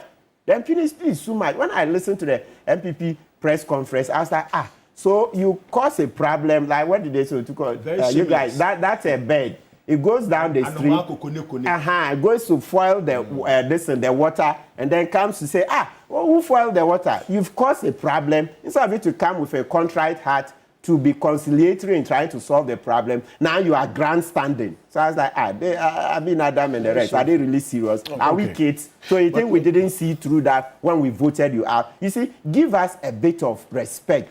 credit her to some modicum of intelligence. We saw through all that. We saw that MPP was badly mismanaging this country. That's why we sacked you. So you don't gain any points when you've caused a problem and we are trying to fix it, and then you come and do grandstanding. You come with a conciliatory approach. You see, your tone is everything. You come, okay, first of all, you admit your own role in the mess. When you want us to listen to you, you first admit, the 333,000 metric tons were locked in at 2,500. It was a huge mistake. The moment Adam says such a thing, say, okay, hey, today you are being man enough. You are man enough to accept your mismanagement. They say, yes, but that notwithstanding, government is a continuum. We would help. This is how we think we should go about it. You come, you don't admit your own mismanagement, then you start doing grandstanding. Well, they talked about some IMF arrangement, which is one of the areas we'll get into. But, Mr. Ademado, for you, in the end, it is you getting your money. Correct. Being paid. That is what is the most important, is it not? Correct. So, thank you, and thanks to viewers. I would like the panelists to take time, listeners to, I came with a graph. Okay. So that I'll look at that. We are here because of the cocoa sector reforms. Last week, we had a press conference. There has been engagement. Farmers are being paid. Our money is being paid. No, the payments have started? So overview. No, let's confirm. Yes.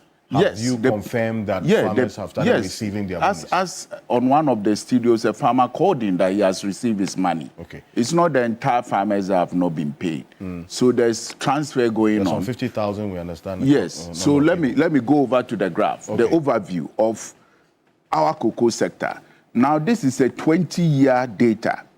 Producer price against terminal price, the percentages.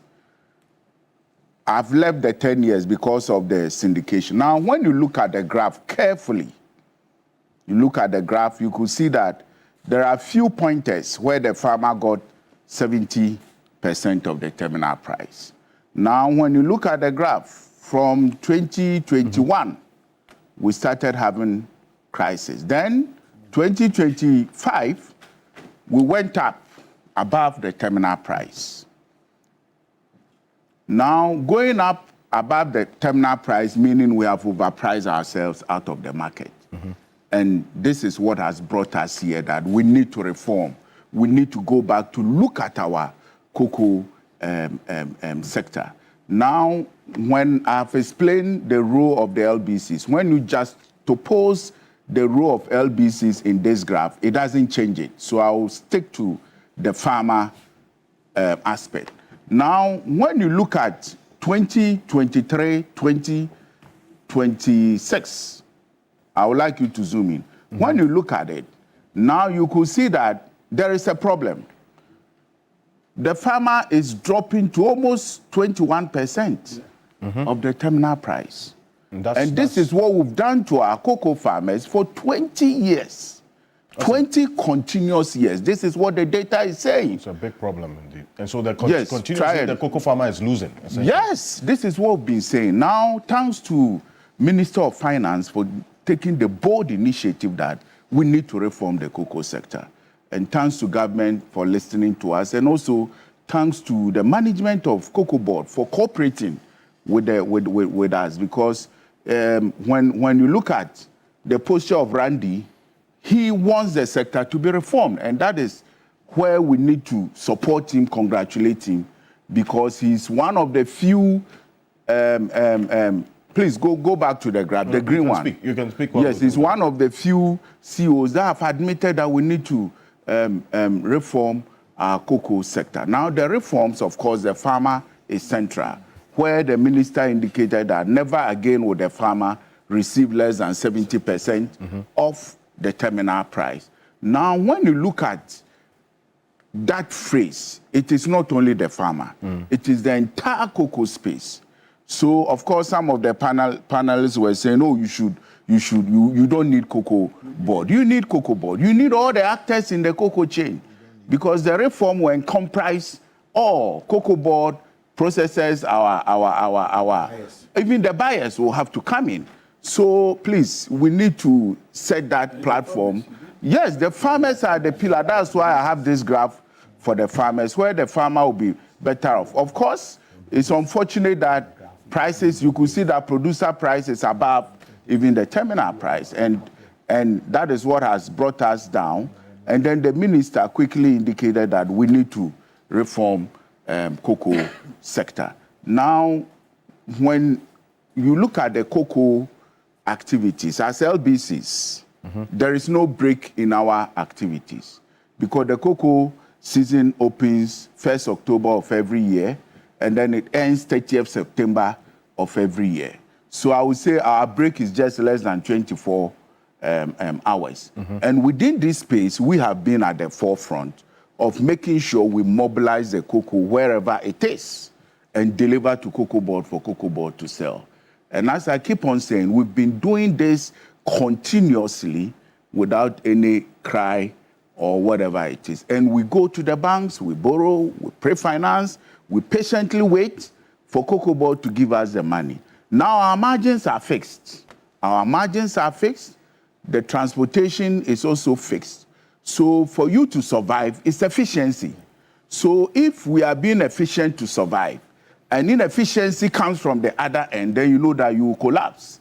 And this is what has resulted in the collapse of more of the local LBCs. Because as we try to be efficient, we get the inefficiency from the other side. And we believe that the cocoa sector reform will address all these aspects. Now, it has been indicated that, yes, we'll process 50% of our beans, and then 50 will be exported. If the cocoa trade is also a dynamic environment where it will enable you to have different positions on the market. I'm not to look at that. Now I'm looking at what has brought us here, where we need to patiently, because it's a short term. Most of the cocoa has been mobilized, as I indicated, that those we owe are going to receive the old price. So those who are yet to harvest their cocoa, those who have their cocoa on the dry mat, are going to receive the new price. And we are going to explain to them. Because it's a short term. It's a short term. We are in February. The next cocoa season will start in October. So it means all the reforms must be ready that come October, we start the cocoa season. And that is where we want to ensure, want to continue to encourage government and Cocoa Board and all the actors, Minister of Finance, to make sure that they put a speed to this reform agenda so that come October, we'll have a very comprehensive framework, a comprehensive rolled out detailed plan to safeguard our cocoa industry. See, and here's what the cocoa farmers are concerned about the current situation when it comes to the price per bag. We've seen what will be a 28.6% review downwards, a reduction for that matter, from 3,625 cedis to 2,587 cedis. We always look at what's happening in Cote d'Ivoire because, as you, the LBCs, know, it influences. Correct. In a very, very critical way, what happens in this country. In Cote d'Ivoire, the same situation, because this price of cocoa on the world market is having a direct impact on all producers, right?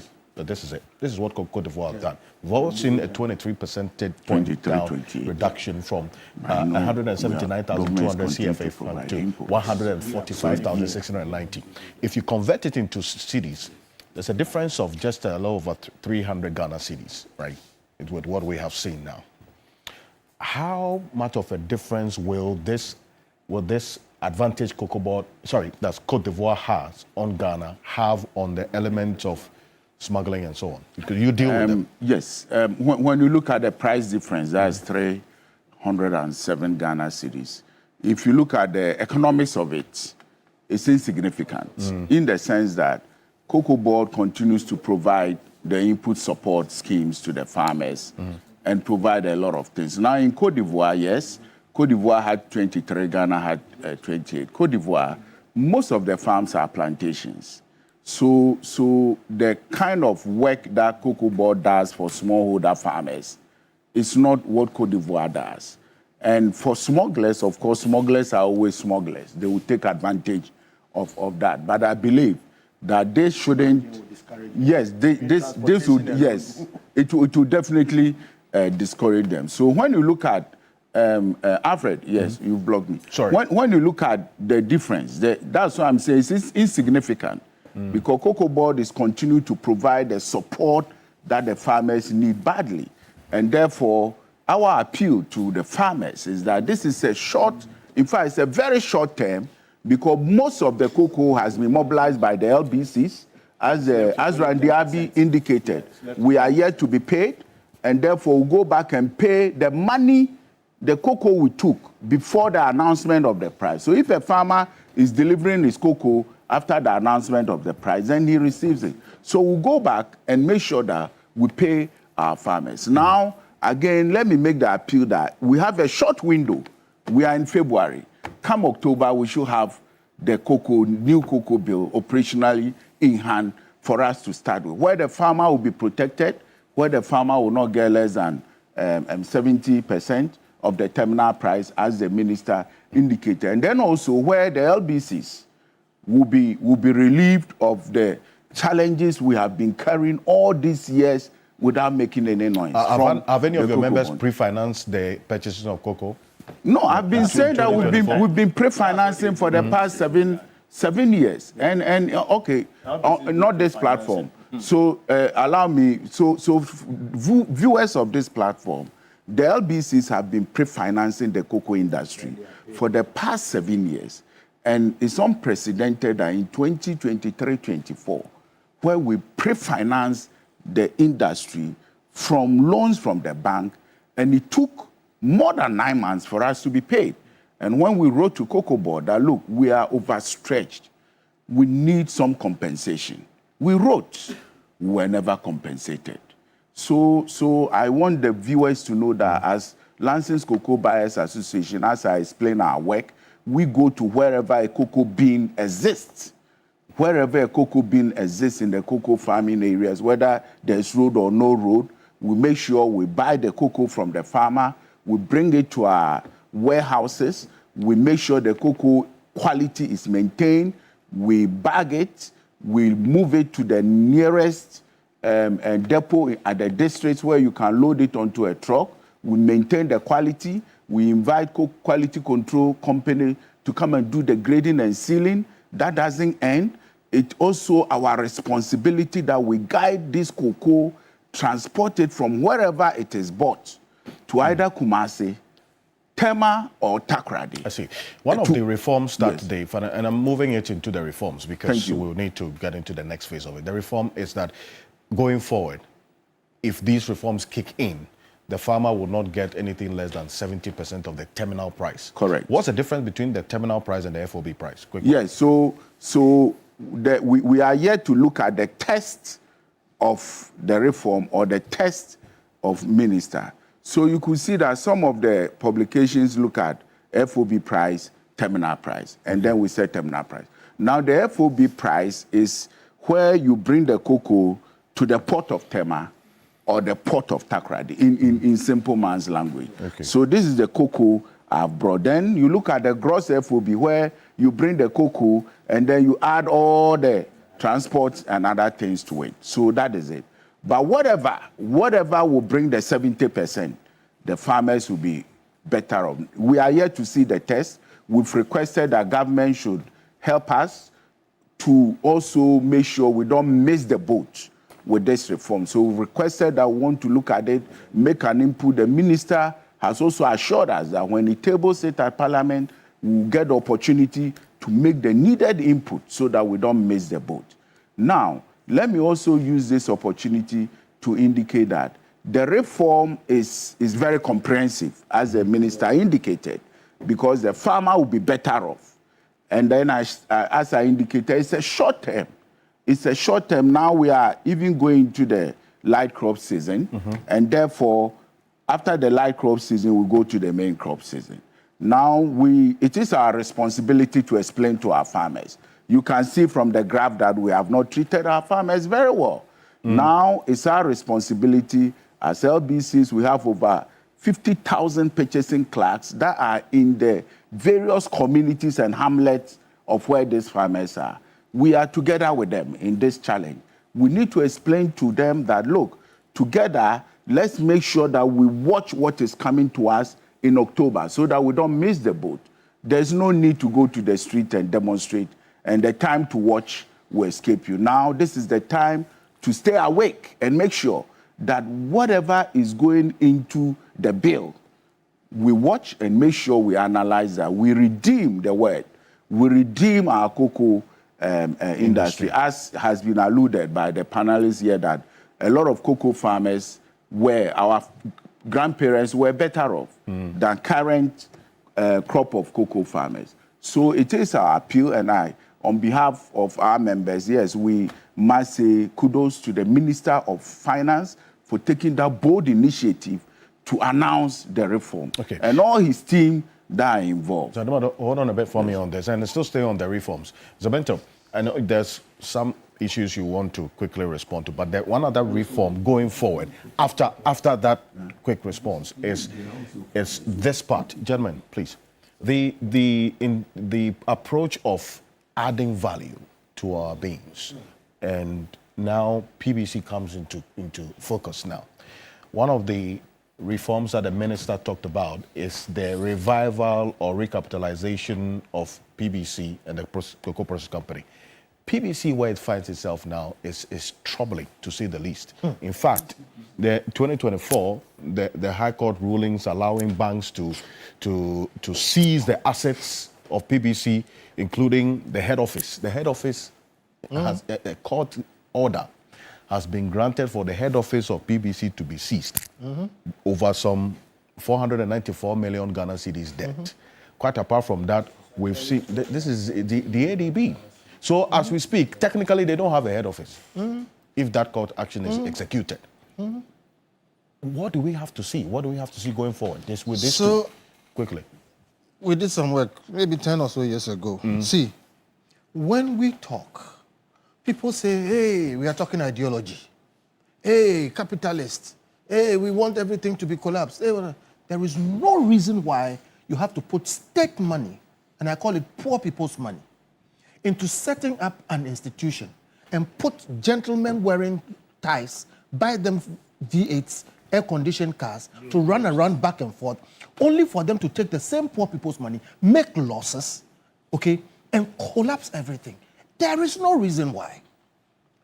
There is no reason why. CPC, PBC, both of them don't work.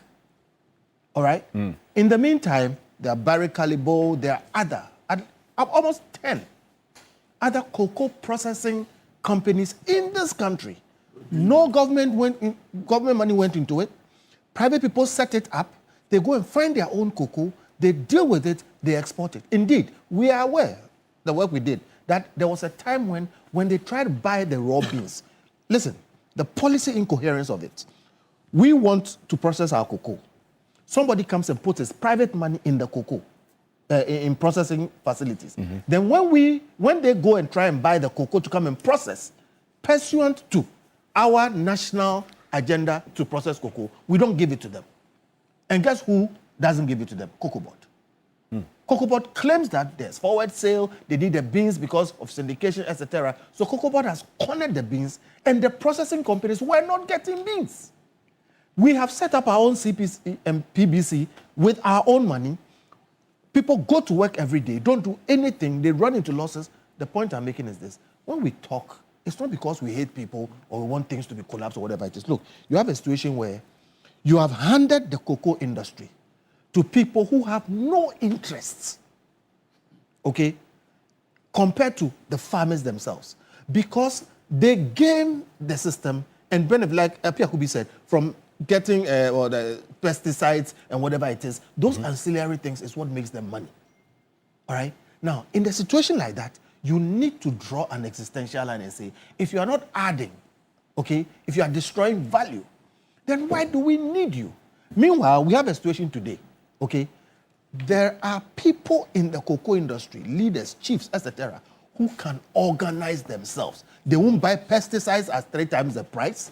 They can organize, and by the way, what you were saying, the government will still benefit. It's an arrangement issue, okay? You can have a situation where what Cocoa Board is doing is done by cocoa farmers or their own elected leaders, hand in hand with government. This thinking that these things cannot be done. I said that before Cocoa Board, we created a whole middle class And these people were not as educated as the people we have today. They made money over cocoa. In those days, we didn't have the infrastructure and everything that we have today. So what makes people think that they can't organize themselves? And I'm saying that the people who are organizing them now don't have their interests at heart. They serve themselves. So when you talk about CPC and PBC, I ask myself, how are they going to start when after we giving them money, they've squandered the money, ended up in the debt, and even the land that we gave them, okay, is encumbered. You mark my words today. If we try to revive PBC and CPC, we will be called upon as a country to put in at least $50 million. $50 million. At least. Because you need to pay their debts. They owe all kinds of people all over the place. You talked about court cases and things that are coming up. Before you bring them to par, then you have to find them working capital. All right? Meanwhile, there are other people there ready tomorrow. So look, we are not saying close things down per se. We are saying these things are dead anyway. All right? And look, first principles, okay? The richest man on the earth today, okay, the most productive man, he has been ruled the most productive man, Elon Musk, said that one of the things he does is make the assumption that he does not have to follow what has been done before him. Because of that, today, he's making the best rockets in the world. People have been making them for 100 years. He's beating Boeing. And these are American situations, but the principle is there. People who have done things for over 100 years, he comes and says that he is not bound to follow what you are doing because it is possible that there's a better way. And so he goes down to first principles and develops everything from scratch.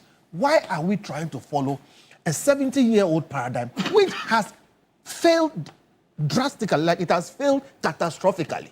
All right? It has lost everything, and we are just messing around. So my stress is that people still come back and say, no, let's go back and do PBC. Let's go back and do CPC. That thing has failed. So you see that you talk about the 10 private processing companies. Yes. Now the policy is that 50%, at least 50% of all cocoa beans is going to be processed locally, effective this cocoa process. The only way that will succeed, I'm telling you, is to forget about CPC, forget about PBC. The only way that will succeed is to make the policy and say, Cocoa Board may not, cannot, should not buy all the beans and export it. In fact, there was a time in this country we banned by law the export of round logs, timber. And I remember very well, I used to sell computers then to some people who were doing that. The people said, no, it will collapse the whole industry. No, it is not possible, it cannot be done. No, we did it. And guess what? Things improved. We banned the export of round logs in this country. Ban the export of raw beans beyond 50% of every year's production.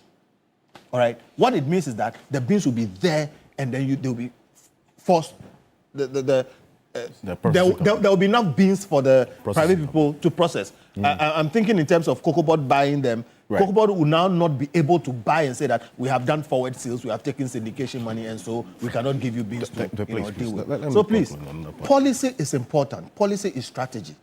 And so far, all the paradigms we've used have led to a catastrophic failure of all the state institutions involved in cocoa, okay, purchase and processing. Cocoa Board, CPC, PBC, and there are other areas. These LBCs, the buying companies, etc.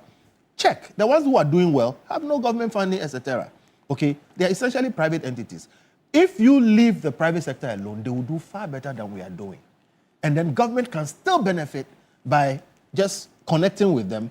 The things that Joe is talking about, clearly, if you are going to do international business, you need government.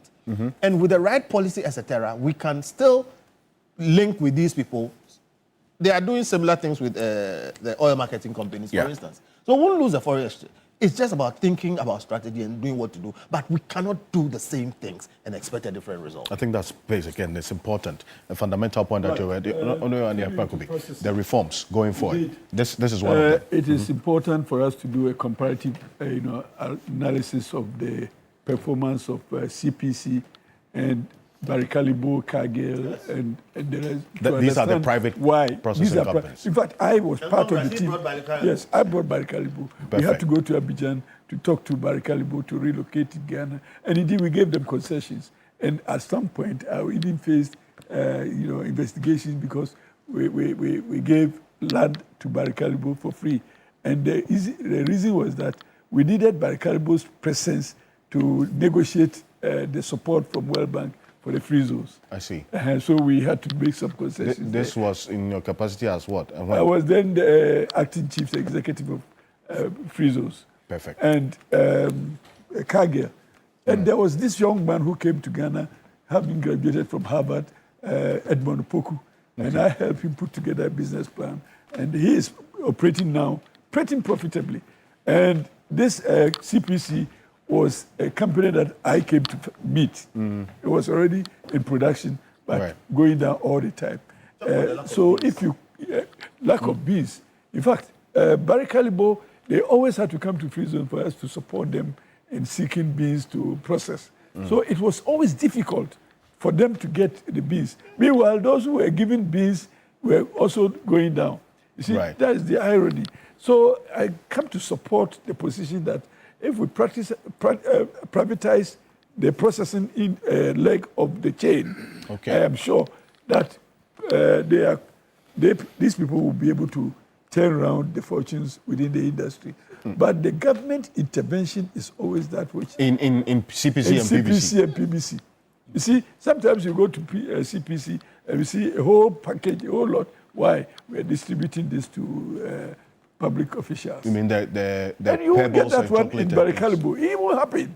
You see, so every month they have allocation to public institutions and politicians, and every month they do that. So PBC will do it, CPC will do it, but Barikalibo will not do it.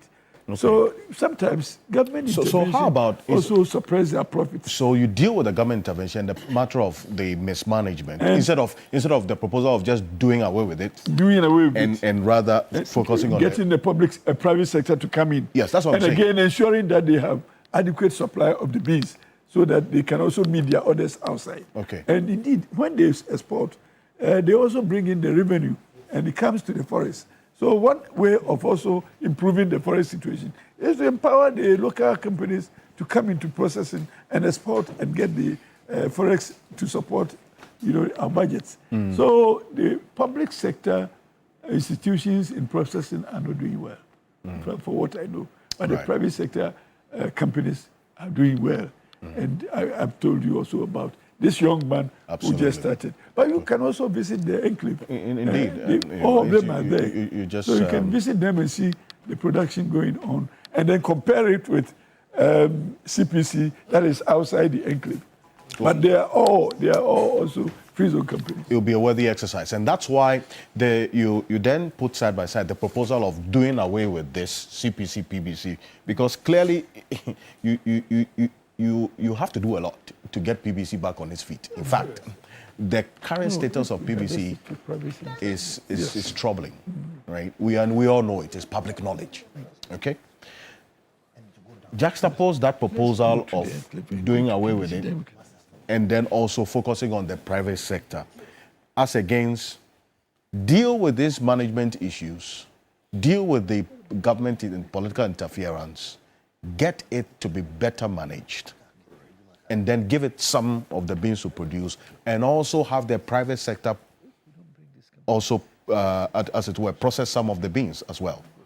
What do we see going forward? Dr. Tokono, quickly on this, and then we move to the value addition. That we should do away with some of these institutions is something that must be completely ignored and treated with contempt, because you see, we are misdiagnosing the problem. And when you misdiagnose the problem, you would misdiagnose or you misprefer solutions. We know that all these institutions have some period in time been inefficient. What is the source of the inefficiency? We must find the root of the inefficiency and uproot the inefficiency. It will surprise you that all the institutions that do well, the private institutions that do well, the managers of those institutions, sometime in the period, had been working for the institutions of state that were inefficient. But when they go into the private sector, they are efficient. You understand? So the idea that when we have a state institution, they cannot be efficient, they cannot be profitable, is problematic and it's defective. Because I think that if we put the right people in place and we put the right measures in place to supervise, to monitor, to evaluate, we would be able to be efficient in public institutions. Now, these institutions that we are talking about, CPC and PBC, there have been times in this country where they have chalked profits. They've made significant profits. Go to their books and see. And there have been times where it's been collapsed. In fact, 2016, when we were leaving power, PBC was making profits. They were making profits in the ranges of about 500 million Ghana cedi. And now they are in debt of about 700 million Ghana cedi. How did that happen? That's a question you must answer. So, yes, so we must get to the root of it and deal with those individuals. It's like giving a dog a bad name and hanging it. So, so we just come and destroy it, then we'll just divest it and divest the assets. PBC is one of the publicly listed, public-private institutions that has so much assets. You know Golden Bean Hotel in Kumasi, one of the best hotels in Kumasi, aside maybe Lancaster. I'll give you an invoice after. The Golden Bean Hotel is a property, it's an asset of PBC. You know the share factory in Bupe, the 250 metric ton share factory in Bupe. It's an asset of PBC. And they have several assets. In fact, the LBCs, if they would be truthful, they would tell you that they are even more efficient on the field because of the assets of PBC. Let me come in there. Briefly, yes. He is a member of us. I see. And as Kofi is presenting it as if he knows what is in or but is I just erroneous. make your point. Yeah, yes, please. so what it is that PBC can be revived. And reviving PBC doesn't mean you keep the old PBC structure. So we will not ascribe and support the assertion that do away with PBC. Okay. Because PBC plays a very significant role in our cocoa industry. And allow me to present it because, wait, if we say government... Because it's part of my time, that's why. Yeah, okay. So, I just wanted but please give me the time to explain all these issues. As your final point. Please so Alfred, these institutions are very key. And you see, what we must bear in mind is that as a state, sometimes our sovereignty thrives on our ability to control some critical institutions. There is a reason why Cocoa Board cannot be disbanded. The role Cocoa Board plays, and I mentioned it earlier, there's an agronomic responsibility and regulatory one that they do, and there's the economic bit. And Mr. Jackson tried to bring the forex bit into it. Because if you don't have control, and look, the reason why our currency has suffered in the past years is that we do not have control of majority of how we bring in the forex and how we manage forex. Most of these private businesses that are international, multinationals, and are here, when they even make the profits, they repatriate the profits. True. When they decide that they move the profit, what happens to your currency? And so for anybody who understands true economics of state, will not suggest that you should collapse Cocoa Board. You can't. Because, look, one, they must support the farmer, regulate the farmer, make sure that the farmers are using the right planting materials, they are using the right plant growth materials, they are doing what is right to be productive. Then beyond that, they must make sure that there are mechanisms in place to handle post-harvest management. So the farmer will harvest, dry their crops and all that. Post-harvest management goes beyond just harvesting and drying it. How you move the crops from the various hamlets to one point so that you are able to aggregate the trading and the transaction of the cocoa is crucial. And when you take Cocoa Board out, it will be a problem. So please, and you look, they were doing it before Cocoa Board, and they were struggling. They were being inefficient. You let me finish, please. Samuel, let me finish. Let me finish. Then you come in. You don't worry. Let me finish and you come in. Please. Buildings were built by Cocoa Board. The absence of Cocoa Board has happened before. Correct. And what brought Cocoa Board into the picture? Correct. The inefficiencies were doubled. The trading became a problem. And that is why Cocoa Board was brought in. The problem that we have experienced is the mismanagement, the individuals, the human resource, the adverse selection that we have done in selecting the human resource. And the kind of thinking that goes into policy is what has brought us here. So President Mahama says that let's reset the economy. And so you need that reset, that rethinking, to put things right so that these institutions can be efficient. And I dare say, these institutions have been efficient before. Until the last 8 years, Cocoa Board was efficient. Look, Cocoa Board posted profits in 2016. Go and check the balance sheets of Cocoa Board and see how Cocoa Board was doing in 2016. In 2016, the total equity of Cocoa Board was 1.79 billion Ghana cedis. In 2024, they posted total equity in deficit of about 3.8 billion cedis. And you are telling me that there's no difference? There's a big difference. Okay. You have the case whereby you have a current liabilities of about 20.2 billion in 2024, when in 2016 we're posting 1.6 billion. And you are telling me that there's no difference. If we put the right measures in place, we can be efficient. And so this is the reforms that President Mahama is bringing. He's saying that, look, let's process 50% of our cocoa. Because the processing companies, as Honorable was trying to put it, the reason why they are inefficient and the reason why even the cocoa, the chocolate, is expensive on the Ghanaian market, even though we produce the premium cocoa here, is that they do not get the beans to process. So mostly what has been done is that the main crop is sold to the foreign market and the light crop is given to these companies to process. Even that one is not enough. And even the one that that is not enough, that must go to them. Still, Cocoa Board is supposed to trade some of them because they have locked ourselves in forward contracts. And so that has been the challenge. In 2023, kindly round up for me. In 2023, some of the processing companies had to go for permit from Cocoa Board to go and import light crop from Nigeria. In fact, every year, please, Honorable, please. My time is limited. No, you don't need. Okay. When we finish, you can give me. Please. You see, over the past years, in fact, the past 8 years, if you put the processing companies here, they will tell you that the cocoa they process is not from Ghana. They either pick it from Ivory Coast, Nigeria, or Benin. Because it costs less. Because it costs, no, it's not even because it costs less. It's because Cocoa Board is doing those forward sales and it's not available. And they are being less productive. They use the lower quality one, so we sell ours because it's premium. Yes, so no, we do that. The lower we one do that. But even the light crop still, Cocoa Board sells. Even the light crop still, Cocoa Board sells. So it makes it more expensive.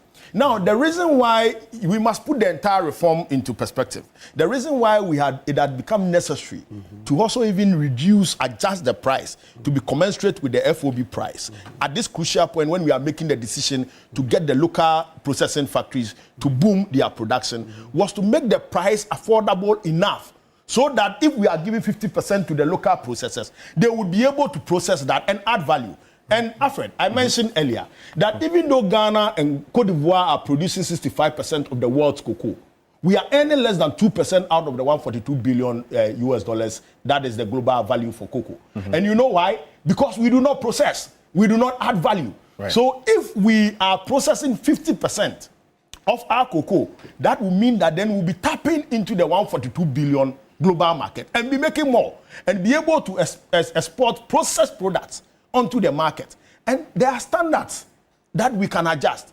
And so I think that the decision to empower CPC to start processing and to revive PBC is crucial because you see, when the LBCs, for example, when Cocoa Board has issues and is not able to pay the LBCs, and PBC is strong on its feet, PBC would be able to provide that kind of relief. Thank you. For the cocoa farmer, that the private LBCs may not be able to do. And let me make this last point. Most of the LBCs that are on the market right now, most of them, they have direct trading partners abroad. And so they give them the money to go and buy the cocoa. Then they export the cocoa to them. Now, if you do not have a situation where your local buying companies, including PBC, has a control, has some muscle to mop up the cocoa beans from the farmers, you will not be able to achieve the 50% that you want to produce from what you have produced. And so this is the challenge that we have. So last year, we estimated that we were going to harvest about 750 metric tons of cocoa. We have been able to do 581 metric tons. Yes. So it's left with about 70,000. I mean, all things be equal, 70,000 on the market. That is about 10%. So the decision that we have made is that if the 10% that is on the market must be secured. And we are securing that at the new price. What it means is that everybody who has sold cocoa of the 581,000 would be able to benefit from the old price. Then you should also bear in mind that we have about 98,000 of the rollover that we must supply, which was sold as $2,600. And we must be monitoring the market to make sure that we cut our losses. Because if you supply it now, your losses are huge. But when you manage the supply, you would be able to cut the losses. And so there is a strategic thinking into all these reforms. In fact, there is deep thinking into all these reforms. And this is what forms the basis of the research that we are talking about. Okay, thank you. And it's not only that. Currently, there is a Ghana cocoa bill that is going to Parliament.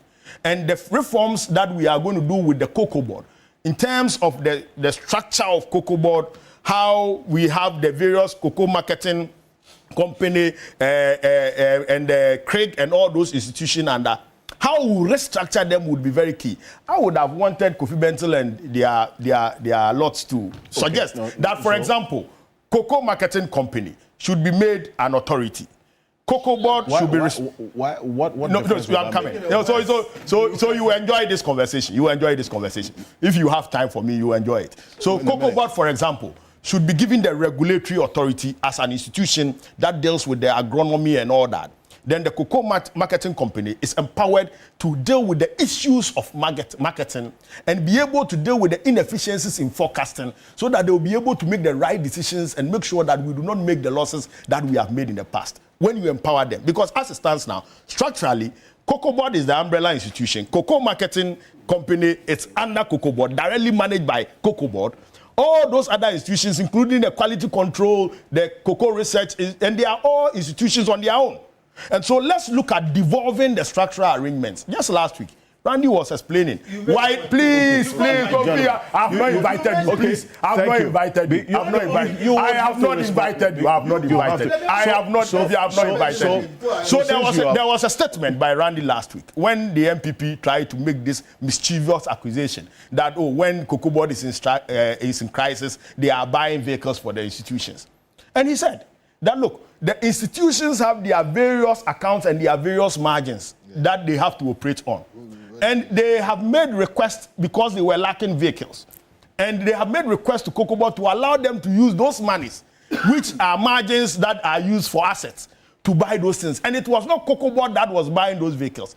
So, but still they need approval. They need approval from Cocoa Board. That proposal, and so those are the issues of an authority, we should diagnose the problem properly and propose proper solution. It's a policy proposal. Exactly. So I'll get a policy response as well. But Mr. Mentor, Kofi's policy response is problematic. It's going to be defective. Quickly, It's a well-known thing that when public institutions fail across the world, when they fail, they actually ask for more power and more money. Okay. This is very different from a bailout. Listen, quickly. We have a situation where these institutions have been built out in the past, and they consistently fail. You see, what I told you, please. What has worked, we have seen, give PBC and whatever to those who know how to run it, and they will actually bring you dividend instead of giving them. Okay, thank you. Mr. Jackson, on this bit about I'll come. You want more power and more money. Now, one of the other reform is this: we're going back onto the bonds market with the cocoa bonds. We have in mind what happened to the previous investors, had to take a haircut. What has to be done differently? Because there are measures now in place to let the books of cocoa board look better than it is now by lifting some of the expenditure of it so that other agencies can absorb it, so that we can now be successful in this particular approach of this new model of going on to the domestic capital market to raise some money. What has to be done differently? And two, I'll talk about the automaticity as well, but let's deal with this particular one quickly. Well, first of all, we have to go back to the bond market. There's no choice. We don't have a choice. And the discipline that has been shown to date is encouraging. We should also expect that these cocoa bonds may require slightly higher returns for investors. But that's still okay. To as it were, attract them, and entice them. And entice them. But that's still okay. In fact, if anything else, since T-bill rates have been dropping steadily, right? This may be the best time to enter the market so that the premium for the cocoa bond will not be excessive. Right. But as I said, it seems like the conditions have been met for us to attempt a cocoa board in the cocoa bonds in the months ahead. Let's see. That's the first one. The second point is about the other proposal that we heard the finance minister talk about, the introduction of automatic producer price adjustments linked to global prices and exchange rates. So automatically, there's going to be that response on the local market, taking into consideration what happens on the global market, as in if there's a price change, reflect upwards or downwards. This automaticity that we're seeing to the farmers, and we've been doing some interaction as well, and that's where the sensitization has to come, because the farmers say, you know what, I would rather prefer some level of certainty, okay, so that I can plan. So I can, for instance, go for loans. But if I'm having to plan with an automatic response of what happens on the global market, then there's going to be a challenge. And remember, you're dealing with a farmer population that is not also literate for that matter. This particular reform has a few problematic areas. The farmers want stability, right? As a farmer, and I'm sure Andy will say here, he wants stability. He wants to know what is going to happen. So this one has challenges. Then the second thing is this. This volatility could actually destroy our long-term planning for cocoa. Because when the prices drop, farmers won't plant. So I would think that we will create a transparent mechanism to ensure a floor that would work for the farmers. And there's some floor indicated as we sit. But that floor should be there, but it should be transparent. Because right now, and we should have a fund of some sort that will stabilize the incomes of the farmers. Otherwise, we will run into problem. Just applying this so that tomorrow, if market prices are up or down, you pass it on to the farmers, it will be problematic. It will be problematic. Farmers want stable prices. Indeed, the farmers want not just stable prices, also stable cost of inputs. Exactly. So that's where the agronomic intervention comes in. You see, they want just not just stable prices, stable. They just want to know that if I'm selling a bag of cocoa, I should be expecting this amount of income. So even though adjusting the price makes sense, you should have a floor and a transparent way of calculating that floor. Thank you very much on this. Yes, quickly, some more. Thanks, Alfred. Let me use this opportunity to clarify certain areas. Yes, and we attach so much importance to this reform. It's a short window, and therefore our appeal is that those who have been tasked to work on this reform should engage those who are already in the sector. We have repertoire, experienced people who will make this reform so simple, so that we don't put ourselves in dangerous corridors and think there is corridors. So, okay, yes, thank you, Honorable. So that is my appeal. I can assure you that will be done. Yes, another appeal is that I showed a graph of how we have treated the farmers over 20 years. I didn't want to go too deep into it. Yes. This reform, Alfred, as the minister indicated, the automatic, the word. That's why I say we are looking for the test. But when you tell me as a cocoa man that the automatic price, it means you are referring to the terminal market. And if we go to the terminal market, with the knowledge we have, we'll take care of the farmers. Yes. Right. Where the farmers will not be. And will be efficient. Yes. So that is why my appeal is that the cocoa sector reform, thanks for assuring me, should not be left in the hands of anybody. I mean, we need to get it right. Now, I also use this opportunity that Kofi, it's unfair that you attack one of our members here with things, I mean, PBC. The current PBC management, we engage them, they are members of us. We know how PBC can be restructured. When we say PBC should be restructured, it's not to inherit the huge, yes, so what they need is the blood. The blood is the liquidity. And minister has alluded to it. You mean they need more money? You need money. No, Kofi, don't make blanket statement, please. Don't make blanket statement. So PBC is one of us, and I'm here. I need to defend PBC. Okay. That is why I'm saying this cocoa sector reform shouldn't be left for anybody to come in. It's from now to October, and I believe government knows the danger. So that come 1st October, we have a very comprehensive cocoa sector reform.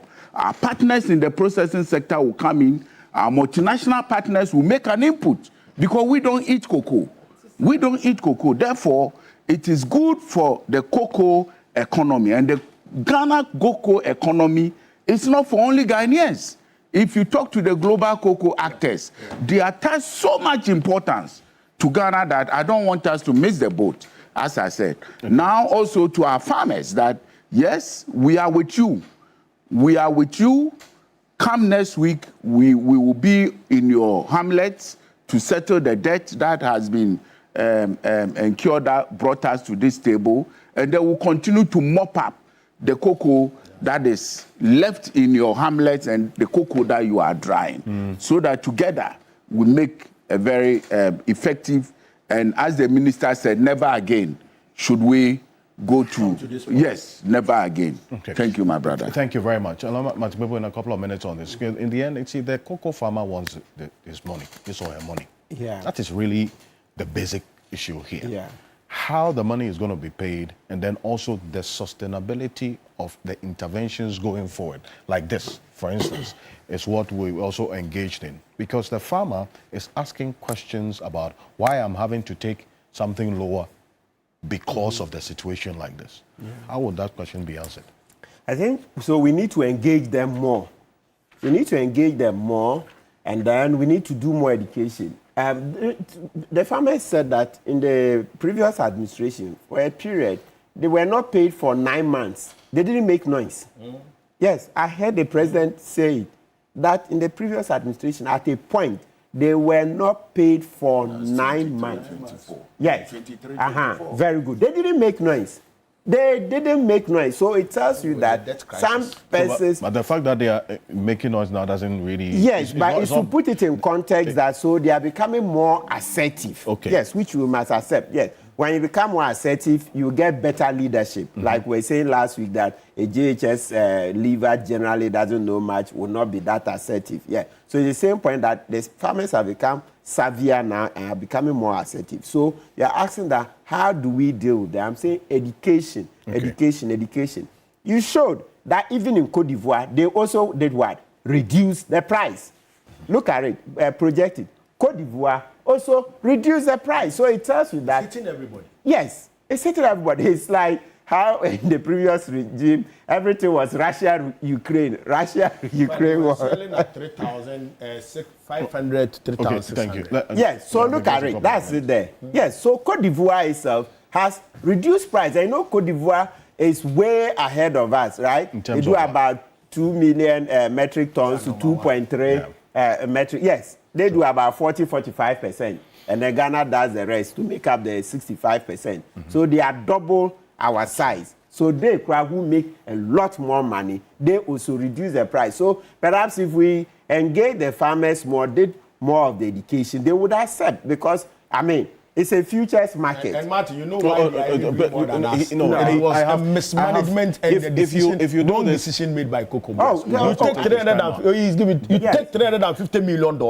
to rehabilitate 40% of our cocoa plantation, cut them down, spend the money on frivolous things, use Cocoa Boss 700 million Ghana cedi in addition, and still you are not able to rehabilitate the 40% of our cocoa. They chop the money. They chop the money. Less than 5%. They will explain explain. That's how Dr. Ine is on their things now. That? The forensic audit will show. It will show. So for us, so when the farmers see that it's the previous administration that chopped their money, it will also help so that they should help in the investigations, right? Okay. Yes, they should be willing to give information, because by all means, this money that was misused, some of the farmers will be able to show. You can't just sit in Accra and chop all the money. You can only chop the money when you're able to go on the ground. Something is 5 cedis, then you make the farmer make it 100 Ghana, etc. Okay. So it will also involve collaboration.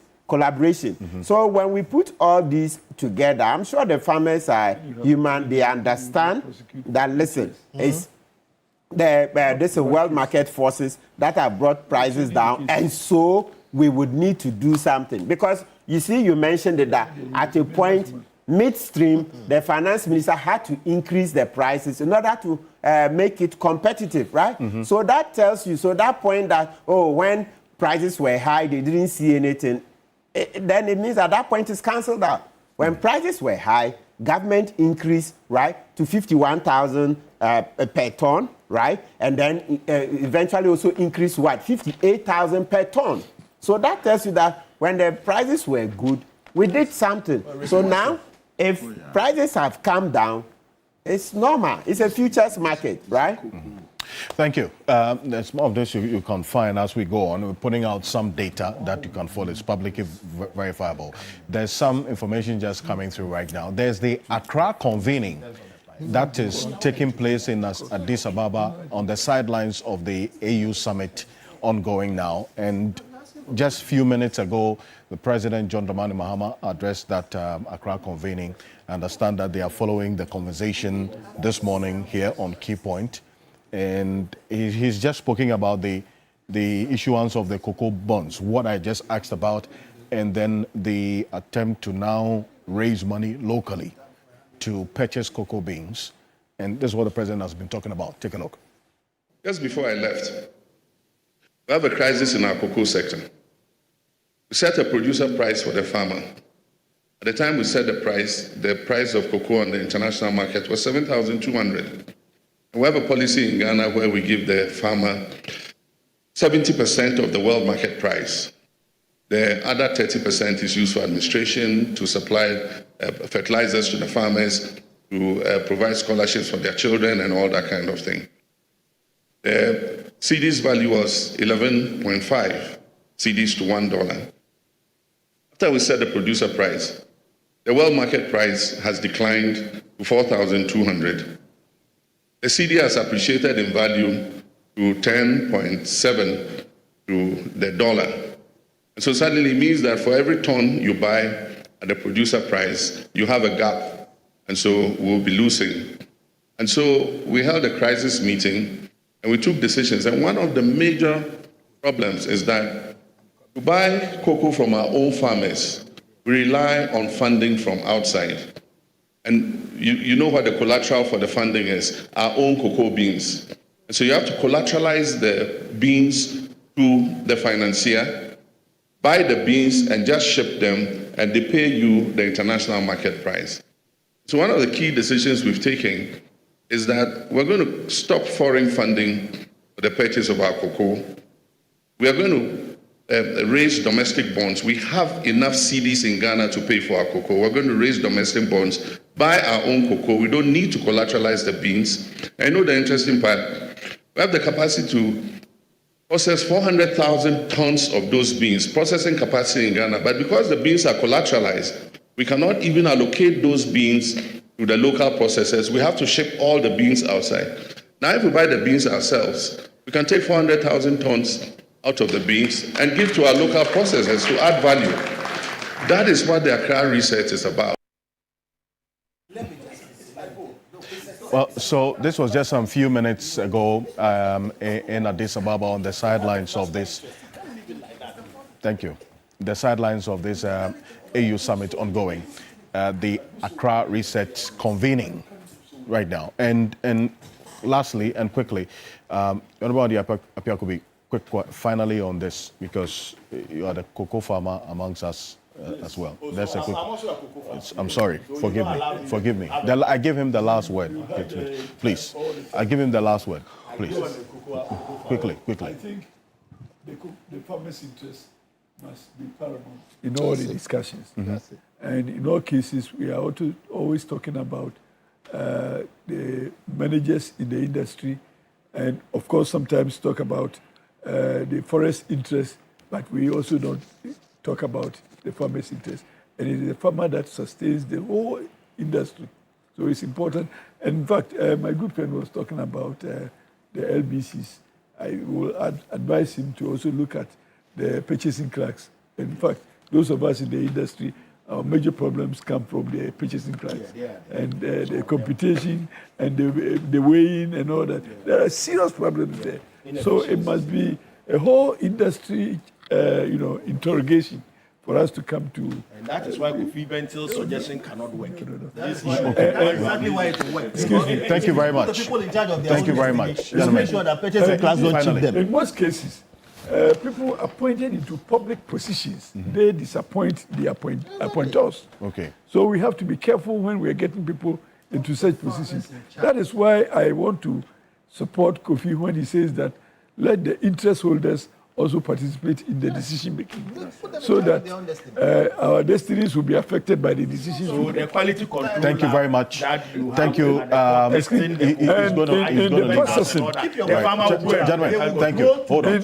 In the processing, okay. In fact, we have been able to demonstrate the importance of private sector in the industry. Okay. We have also advertised the difficulties they face even in the cocoa, the beans distribution. And if we, and I invited you to go to the free zone enclave to see how the private institutions are performing against the state institution. Thank then you. we'll be able to see why are we having the differences in output, and maybe suggestions will come from there. Thank you. Cocoa sector must be looked at from beginning to end, so that you don't disengage all of us as farmers, and we don't disengage the managers. But it takes the farmer to create the revenue for the managers.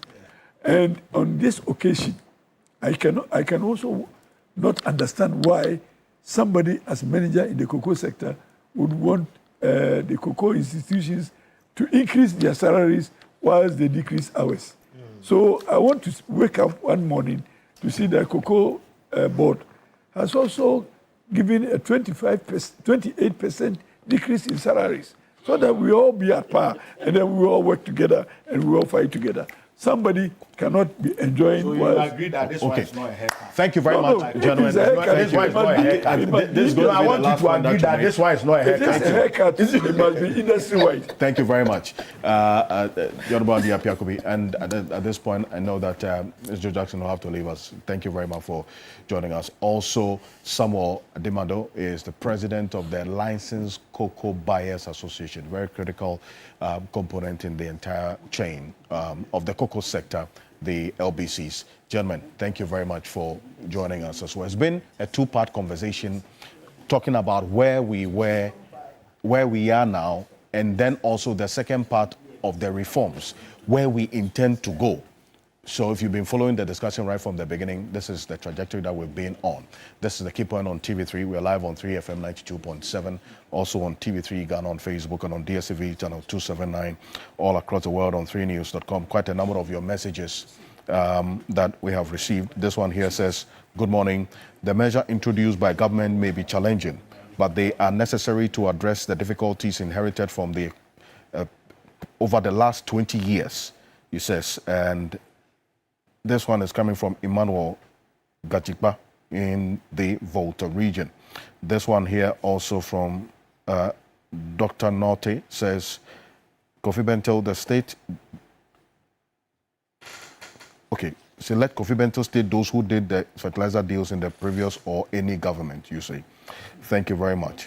This one here also says that the position of the management of the cocoa sector in the past must be one that also deserves some probing, not just the 8-year period, but over the last 20 years at least. It says accountability is key in this reform approach as well. Thank you very much for your message this morning. This one here says, I blame the NDC government for handling this particular situation, you say, with kids' gloves and allowing people to freely walk away, as Martin Pebble has been saying. This one here also says that please ask Lawyer Piakubi, both he and the free zones, at least 50% processing of beans is already in place in the free zones. Reinventing the wheel has become the sure thing to do. You say, thank you. It says it's not something that is already in place. So this is a new proposal. This is coming from Kojo Tumbuafo. Thank you very much for your message this morning. And then also this one here says, in 2016, the world market price of cocoa was around $3,000 per metric ton, but it reduced by 40% in 2017, which was sold around 2,000 metric tons. Regardless of this reduction in 2017, President Akufo-Addo maintained the prices for the Ghana cocoa farmers. This is prudent management of cocoa sector. It is clear that this government doesn't have any clue about this. The cocoa farmer deserves better. Pay them their 6,500. You see. Thank you very much.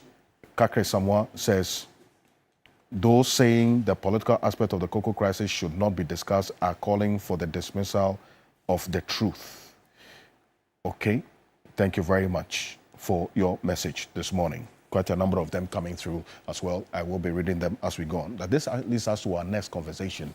And gentlemen, I truly do appreciate you for joining us. And the matter of bribery, or as it were, the corruption of our electoral system, even in intra-party elections, it's become a big problem. And we saw what happened exactly a week ago. The NDC took a step that many had expectations of what the outcome they thought should be.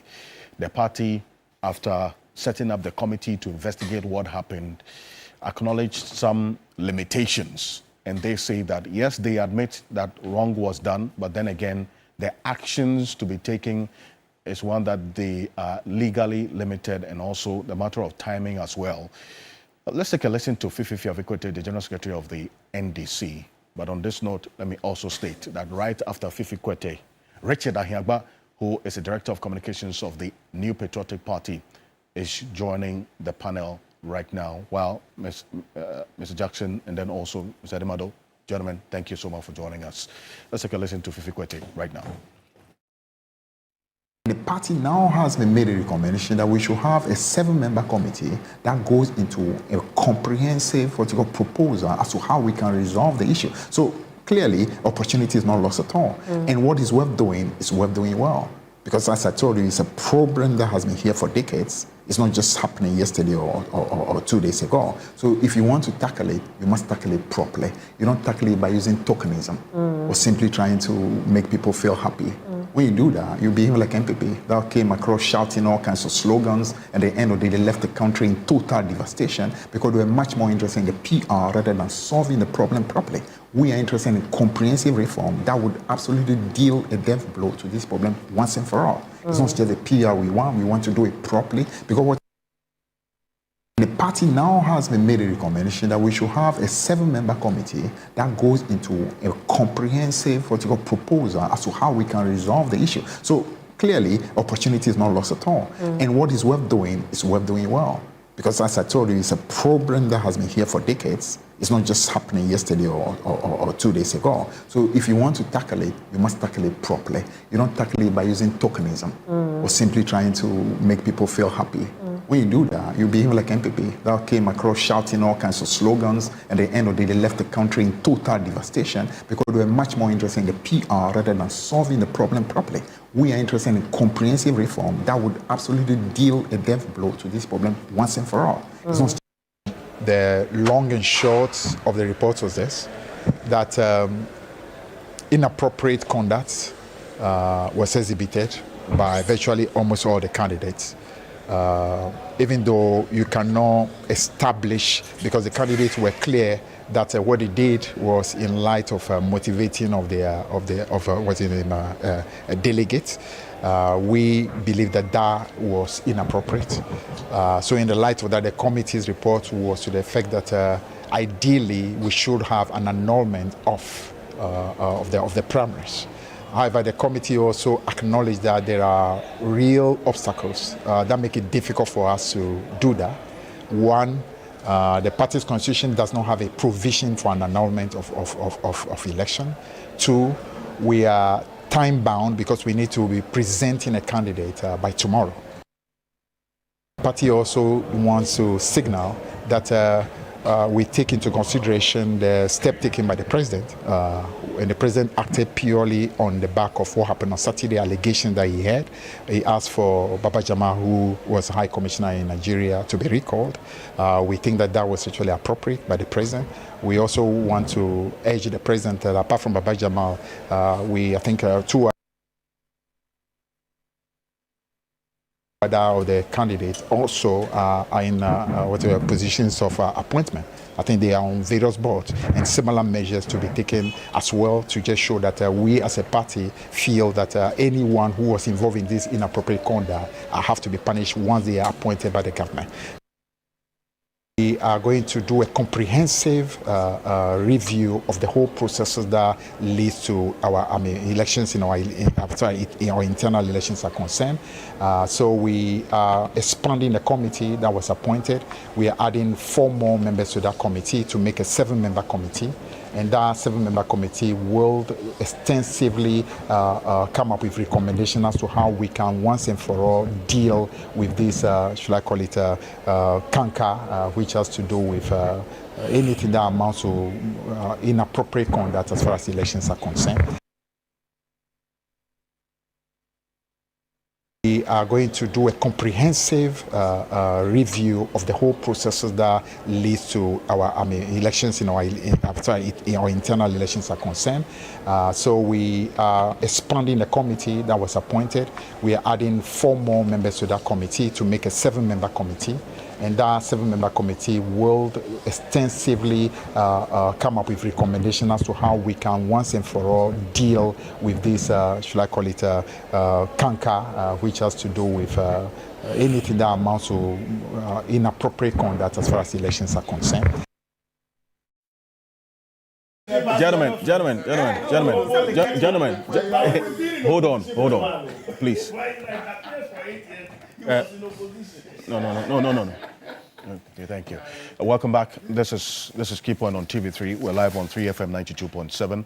Also on TV3 Ghana on Facebook and on DSTV channel 279 all across the world on 3news.com. We're also on the Voice of London Radio in the heart of the City of London, Voice of London Television as well, and a number of radio stations across the country. Richard Ahiagba is joining us right now, the Director of Communications of the New Patriotic Party. Ahiagba, good morning. Thank you for joining us. Thank you, Alfred. Great. Do I get a chance to talk about this cocoa in my opening? I have to move. No.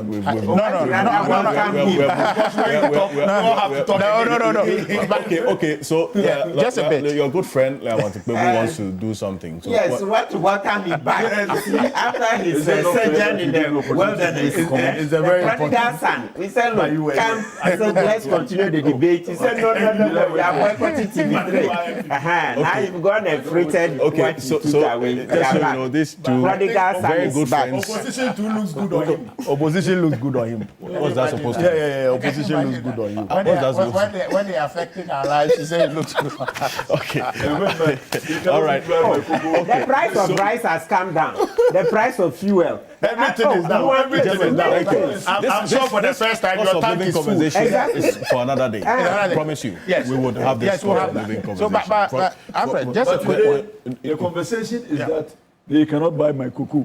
Yeah. Oh, why? You sold all your we have to move on to the next issue. And you have even been paid. I beg you. In fact, no LBC. Let's put on record, Alfred, that no LBC owing on they have sold this cocoa. And they have also shot. Yes, no problem. You see, Alfred, thank you very much, and thanks to Media General's management for cooperating with us. We had a very constructive engagement to lead to a comeback. Most of the things that we have agreed and dialogues we've had, we haven't put it out, but I think that we'll act in good faith, and that all and those. At least commend me for initiating yes, of course. To ensure that at least going forward, we are collectively working to advance our democracy and serve your viewers. Now, just briefly, you've had almost about 2-hour conversation on cocoa. So So that's why I want you to Yes, do this. yes. I appreciate Kofi's position, which I think that is long-term and something that we need to look at. It's objective position. It's a market solution they are proposing. And I think that is worth looking at. Of course, yes, my brother doesn't agree. Yes, yeah, he doesn't agree. This was supposed to be yes, no problem. So now to the point. It's a market solution. No. So the problem I see is that this program this morning deviated from the matter before us. Which is what? They're discussing reform and all of that stuff. No, but What is before us? that's Substantially, yes, I'm coming. important. Substantially, the issue is that cocoa board cannot buy the cocoa.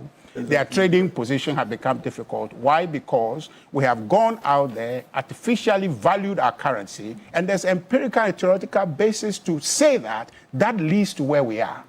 Okay, so it's not just people saying this out of nowhere. So the point, there's empirical basis. There's empirical and theoretical basis that supports that. No, even IMF, the financial system has the forex market has not been re-engineered. You just don't have the conversation. It's a result of pure strategic policies. That are yielding results.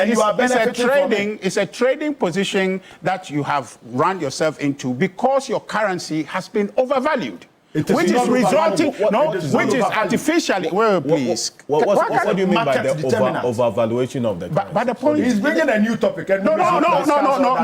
That's what he's brought us here. Finance, so we can discuss finance if you want us to do that. Peter, how can you not allow me to make my point? It's just a summary I'm going to give. But truly, higher or stronger currency leads to higher export prices. Therefore, the cost for your foreign buyers goes up and they switch away from you. That's why you sold dollar for 17 no, please. That is why the CEO of Cocoa Board is telling you that our cocoa has become expensive. Why? Because our currency has strengthened against the dollar from where he's selling this. And that is good. And so, but you see the effect. I'm saying that there is an empirical basis. So we should allow it to depreciate. All right, you understand? So the problem we have now, it is not. Wait. The problem we have now is not Cocoa Board's debt. Okay, it is not. It is not any factor of mismanagement. That is a conversation. No. I'm saying that the mismanagement is a problem on its own that we can look at. The reform conversation deals with that. But the present situation with Cocoa Board, where they are struggling and telling us that their cocoa, suddenly Ghana cocoa has become expensive. So please, how does mismanagement cause your cocoa to become expensive? Okay, so the point is that, please, Peter, don't do this. So the problem is that higher, stronger currency has led us to this place. And the reason our currency is stronger is not because we have any export or advantage, but we have artificially strengthen the currency to make it so it is here. So when we have done that, what we have done on one end, we are pricing the exporters of our country out of the market. They are not competitive, and that is Cocoa Board's problem, and not all the reformers. I think that we can have those. Yes. Thank you very much. Thank you. I think you've made your point. It's not a problem. The problem is that we're talking about. You've made your point. I think that. But you should have. He didn't allow me to make the point. But the point is that. Just to conclude. A summary. No, just the point that you have made, Alfred, is that just to conclude for you. You went on a different tangent. But he's distracting me. But the point is ended. Simple. The point I'm making is that you have an export-import situation. And all of that depends on your currency, okay? When you strengthen your currency, your export suffers. And you expect the market forces to strengthen that naturally. But where you have gone into the market artificially to strengthen your market without understanding the effect on your export, this is where you get to. And that's why we are here.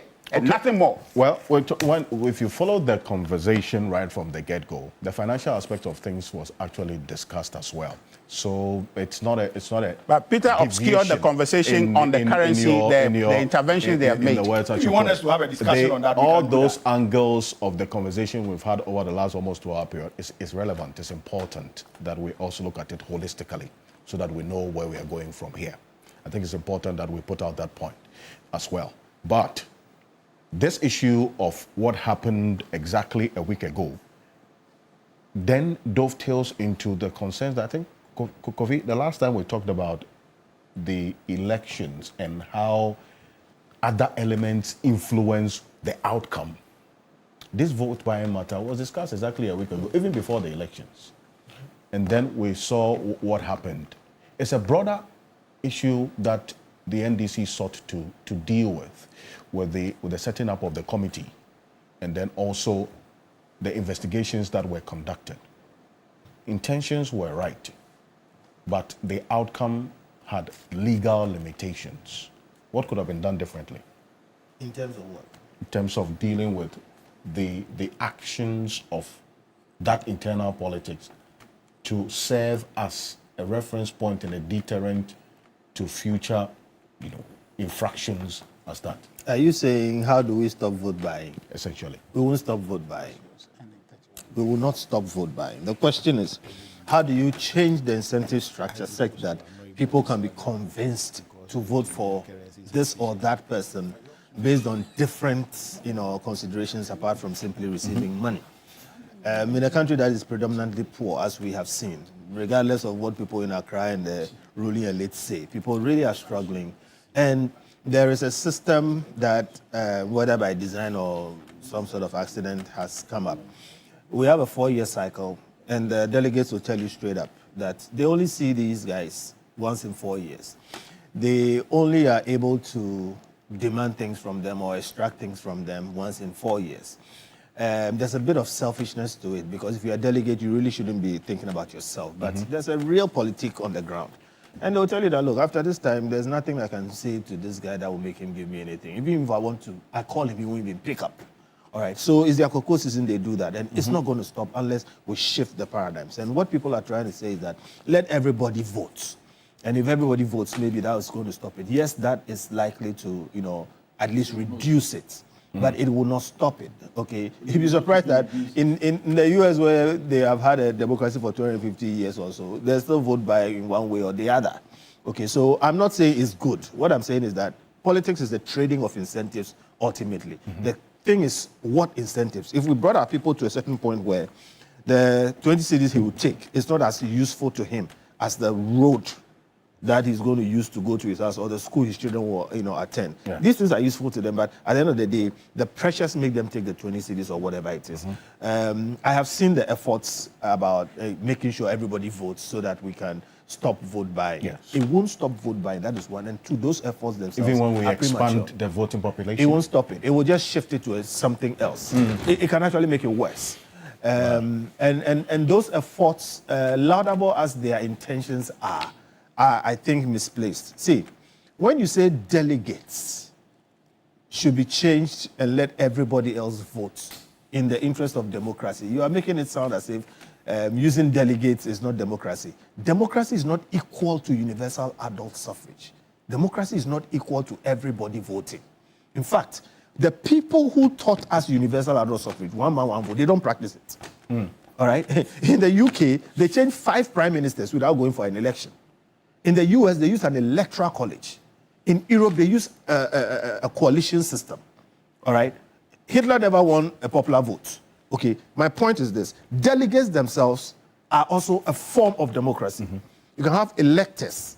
It's a form of democracy. So saying that everybody should vote in the interest of democracy is not necessarily correct. Now, what we have to appreciate also is that we don't have the system set up in Ghana to make that possible, even if it was ruled tomorrow. In the US, when you go to register, or people register as a Democrat or as this or that, and therefore they can vote and do certain things. Some of us, at the time of the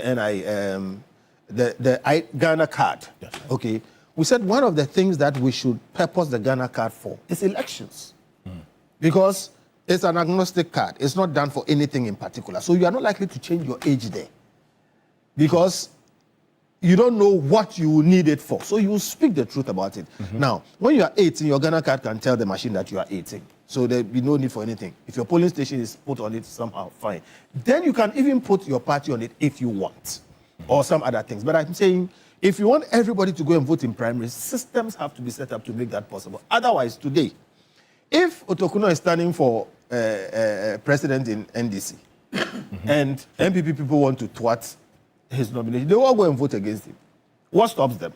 The systems have not been set up. So vote buying is a problem, but the real problem is poverty. The real problem is that the politicians get lost for 4 years. The real problem is, is that the structure of our politics is poor. Parliamentarians get voted for by people at the locality. Meanwhile, parliamentarians are supposed to make law. All right. Meanwhile, district chief executives who are at the locality don't get voted for. So parliamentarians end up doing what district chief executives must do. Okay. Sure. The whole thing is lopsided and messed up. I have always said that Professor Prempeh's efforts, committee, okay, President Mohammed's efforts, okay, should lead to a root and stem rearrangement of this thing, because we've tried it for 30 years. We know what doesn't work. If you're going to touch it, touch it. But this small, no, we haven't gone far enough, honestly. For instance, they are suggesting we cap MPs at 276, which is what we have today. Why cap it at 276? We don't need more than 100 people making laws in this country. We don't. We have 16 regions. Why do we need more than 100 people? The 276 people over there, half of them are not doing the work. All right? Meanwhile, you don't need an English proficiency requirement to be in parliament. Okay, you can be in parliament if you can't read English or write English. Meanwhile, making law requires English. You need to be able to read English, you need to write English. And I'm saying, look, we've tried it. There were reasons why I can give you the lecture for that. But we've come 30 years. If you're going to deal with it, let's deal with it. We should stop the situation where parliamentarians are beholden to people at the local level, which forces them to go and make roads and gutters, and forces people to hold them to certain things when DCs are not doing so. Okay, all these things have a way of affecting vote buying, who gets into parliament and who doesn't get into parliament, because you want somebody who knows how to make law to go and make law. True. But that guy has to go through his, a constituency, house to house, paying people. How is he going to make law instead of looking for money for the next election? So, point I'm making is that structurally, we've created a problem. And we will not really solve it until we change the structure. It doesn't happen quickly, it happens slowly. We have an opportunity now. I was hoping that we will go ahead and use that opportunity to really make sure. NDC? No. The NDC is in authority now, and I gave President Mahama credit for pushing Professor Prempeh's committee. But I'm saying that I hope we go a bit further than we have gone to try and change the structure. I'm saying it does not also mean make a law or make a rule or pass, a judgment that everybody should go and vote. We don't have the structures for that. These things, they proceed, they process, they grow, they evolve. We've come from one point. You can see clearly that it used to be a smaller number, now it's a larger number. Okay, we'll go to the next number. But the heart of it is for us to create systems that allow for people to vote in primaries, okay, just like they do in other places. And that will go all the way back down to digitalization, to the Ghana card, to making sure that there can be a way of you determining ahead of time whether you are NDC or you are MPP or you are independent or you don't register or whatever it is. Then that will carry you forth into the primary, so that if NDC is doing their primaries, you can go and vote, because some time back you indicated I was this or that. The people who don't indicate, leave them alone, that kind of thing. I see. So there are processes for changing. For instance, you can change 3 months to the time. You can. And if we don't do it right, to 3 months to the time, everybody's going to shift to NDC, everybody's going to shift to MPP. In any case, if we are going to do that also, then within 1 week or so, both parties have to do their primaries, so that you don't have people shifting here or shifting there. I'm simply talking about systems. It's not, easy to just wish for these things and not build the systems. Let's build the systems. That's to be deliberate and strategic about it in terms of its implementation. Now, Martin, what we've seen is the special prosecutor as well also stepping in to investigate this. This is not the first time this attempt to investigate vote buying in internal party elections has come up, at least with the special prosecutor taking interest in it. 3 or 4 years ago, we saw it. And in fact, there were pictures of people put out in the public as persons under investigation for alleged vote buying or inducement. Is there going to be any outcome differently from what we've seen, from what you know of the OSC's work? Yeah, the special prosecutor going in there was curious for me. Curious because I was wondering the law on which they were standing. You say, so let's go straight. If you look at the Representation of People's Law, PNDC Law 284, it's for public elections, presidential and then parliamentary.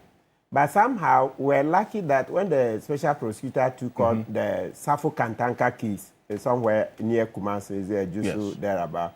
They went to court, and the judge allowed it, meaning that when it comes to voting for a DC or confirmation of a DC in the district assembly, it's been considered as public enough because the person is going to public office directly. Because that person has already been nominated or appointed by the president, subject to confirmation by the district assembly. So I can understand why in the Safu Kantanka case it went through, even though until that case you would have said that elections or confirmation in the district assembly of a DC or MCE is not a public election, etc. Right? But when it comes to party primaries, this one is further afield. It's a bit more distant. It's a bit more distant from the Safu Kantanka case. So I was wondering on what basis the special prosecutor could go in there. I mean, don't get me wrong. We all wish that we would have a law that would explicitly proscribe such vote buying in party primaries. This is not the first time. This debate has been on, as far as I can remember, that was even before I became a lawyer. And so if I can count, this is my 19th year. So that debate is at least 20 years old. It's just like Mr. Okanse, we did the story on it in the course of the week. And I liken this, the call for such a law, to the call for a new code of conduct for public officers, the one that will make sure that when you declare your assets, there would be publication of the assets so that it will help to stem the tide of corruption, right? Yes, so we all want a new law.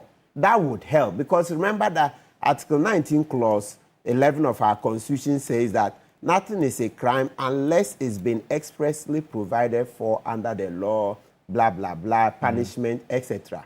So as we sit now, I'm at a loss as to what law the special prosecutor will use to say that when you bribe in a party primaries, it is corruption, vote buying. Because as I said, the PNDC law 284 is for parliamentary and presidential elections. In actual fact, when we first passed it, when you go to the interpretation column, it's for parliamentary. That was the first, I mean, when you look at it, that was what it initially was for. Then later we amended and added what? Presidential. Mm-hmm. So that tells you that, you see how we had to amend. And now, as I said, a court case said DCs to when you bribe, fine. But party primaries, you see, and let's not forget, the other lawyers said they will weigh in. When it comes to criminal law, you want certainty of the law. We don't like setting traps for people. We don't, in criminal law, you don't set traps. The courts don't lightly create offenses. To create an offense, you go to parliament. Let the parliamentarians create. Then the courts interpret and enforce. Courts don't create criminal offenses lightly. So I have doubts as to what the special prosecutor can really stand on. You see, it's becoming matry makwe. Yes, we tried the Safu Kantanka one. It worked. But we would soon run out of luck.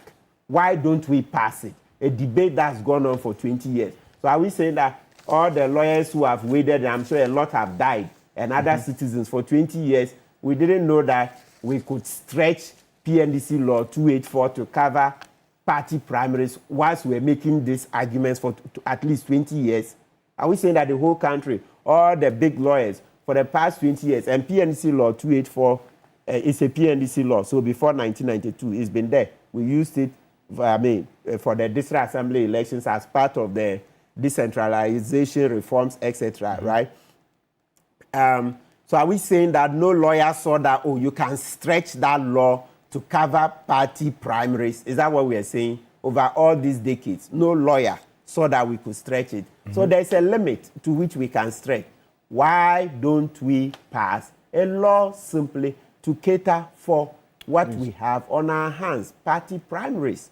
That would be better for all of us. We all want to stem the tide. And so, Mr. Okanse, that's how come, I hope it's inherent in your question. That's how come I saw that the NDC lost a very fine opportunity to, seize the moment.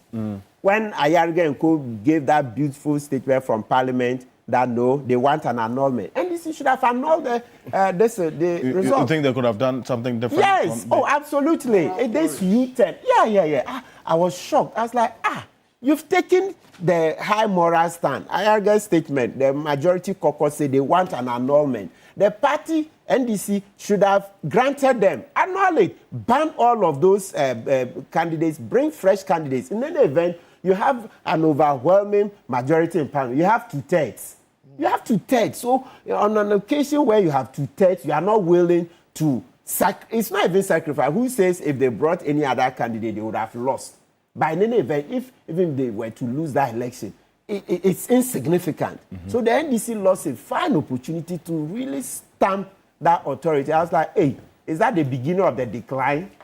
Yeah, is that the beginning of the decline? Because how? You guys, you have such a huge majority in parliament. So if you were even to gamble by disqualifying these people and bringing somebody who is not known and you were to lose, it's nothing. It will pale into insignificance because just losing one seat, it's nothing. But Ghana would have remembered you for leading the charges to reform the law. That's what matters, because you made nonsense of the president's incessant calls to reset. This is his legacy mandate. This is President Mohammed's legacy mandate. You got this fine opportunity, the easiest time to do such a thing, and then you blew it. So Baba Jamal will work in parliament for the 3 years with a cloud over his head. He would never regain that stature. Everything is gone. Everything is gone. That seat is a tainted seat. Yeah, it's a tainted seat. If he wins it, it's tainted. It's tainted. No, Ghana is changed. You see, I keep saying, 1.7 million votes. It's not NDC votes. It's us, the floating voters, plus MPP people who joined. So our country has now integrated. Really, I mean, at least we can see it. We've moved beyond the rhetorics to action. Well, a lot of MPP people, Ahiagbe's people were upset. They joined and voted for you. Floating voters voted for you. Seize the moment. One seat when you have such an overwhelming majority. So I was like, politicians never disappoint. They never disappoint. Well, the explanation from the General Secretary, which is captured in the committee, it's no explanation. It's no explanation. Yes, they acknowledge that there was wrongdoing, but then again, there had to be... You were explained tired. No, this one... You were explained tired. It makes sense, and you yourself will see that it makes legal sense also. It's not every time that legal sense. And as a lawyer, you would appreciate... And as a lawyer, you would appreciate that. You would appreciate that, and you would also appreciate the social and political sense. No, honorable. So, wait. There are bad laws. There are bad laws. It's not every law on the statute book that is good. Today, I'm sure I'm at this table because of efforts that I made. I saw bad laws, took them to the Supreme Court. The Supreme Court saw and said that, yes, this is a bad law. We'll strike it down. This is a bad law. We'll strike it down. That's how come I'm here. So it tells you that it's not every law you see on the law books that is good. No, that's how come you hear us say natural law. So we measure the laws on our statute books with moral principles. So you see that I say, yes, this is a positive law passed by Parliament, but it fails to match up to the natural law principles. So it's a bad law. Let's strike it down. Let's strike it down. So we use a lot of moral concepts. Common aspiration. Yes, exactly. It's all part of that's what we call morality. So when people say law is different from morality, I laugh. Maybe if you want to say biblical, which is also even false, biblical morality and political morality shape law. You would find it difficult to totally divorce law from biblical morality and political morality. These two are always shaping law, and even philosophy. When we say all the authoritarian party, where did law learn it from? Lawyers learned it from the philosophers, etc. Law itself is a nascent science, okay? Very nascent. Learning a lot from the other far more developed sciences, etc. So what I'm saying is that it's not every law you see that you must obey. So I heard Fifi Kwete say that the EC had given a deadline. Oh, no. There's a matter of the time limitation as well. Yeah, it's no reason. When you want to do the right thing, that is no reason. You would have appealed to the EC. And if they had said that they had annulled the elections, Ghanaians would have joined in appealing to the EC to do something. Oh, but how was it written in stone? The EC is enjoined by law to conduct the by-election 30 days after the announcement of the death of the person. Yes. And it's by law. And you and I have been advocates of some of these things. And that's why when they did the injustice to SAF, we were all against it. You actually have your time to collectively respond to all of these issues. It's important. I'm just appealing to his conscience. You respond. Other than that, so the EC could have done something. I'm telling you, the EC could have done something about it if you had shown the political will. You weren't interested. That's why I said Baba Jamas, if he wins that thing, he will always be tainted. It's not worth it. It's not worth it. If you had annulled it, and then the Ghanaians would have said, look, for once, yes, we've seen 30 days in the Constitution. This is an exceptional circumstance. An exceptional circumstance. So when you see such a thing, of course, then you would have reported the matter to the EC, brought in, if social engineering, when you want to do something, where there is a will, there is a way. Okay. Where there is a will, there is a way. But in this case, there was no will. They just went back to politics as usual and then took it. Well, these are some of the recommendations of this committee, and I'm going to come to you on this before Dr. Tokona. And this is it, that they are of the view that indeed the integrity of the process could be best protected. So, they acknowledge that nullifying the results could have best protected the integrity of the process. But then again, they go on to say, in the fourth point, that they recognize, however, that this recommendation carries significant legal and practical implications, including the fact that the NDC's constitution, one, does not contain provisions for the annulment of the elections. And then the Ayawaso East primaries were supervised and the results certified by the Electoral Commission. And as a result, all of these limitations, the deadline given for the party March 3 by-election is imminent, which was actually the next day as well. This problem is one that you see play out, that's the vote buying or vote selling inducement in both parties, that's the MPP and the NCC. The special prosecutor was called in to investigate, if you recall, this 2023 presidential primary of the MPP and then the Kumewu by-election. They put out pictures of people. But then we saw what happened in the NDC last week. Could the committee have seized the opportunity to do anything different, to serve as a pathway for you as well, MPP? Quickly. Alfred, I think that we should have discussed more of the cocoa matter, because this matter, there's agreement around the table. I'm just making a point. I'm not going there. I'm just saying that there's agreement around the table. There's no disagreement. The only disagreement is to the extent that the NDC failed, to capture this opportune moment to deal with the matter. But I want to explore what Lawyer Kwebu said earlier about the representation of people's law being specific for parliamentary election, and so therefore maybe taking up this Baba Jamal case out to court may not find standing because the law is not expressly for internal party matters. But now you just made a point which is important to say that in excusing for why they can't take action, the NDC said the election was supervised by the EC. That's a committee's recommendation that there probably might be some legal issues emanating from that. And so then does that not make it a public election almost? You understand? Because one, the election is leading to making a parliamentarian. And that 284 actually is about parliamentary elections. And so can we not find access there in court to deal with this matter? I think just so maybe you can look at that. But the NDC actually blinked on the matter, and in doing so have lost the opportunity for all of us to engage this matter expressly.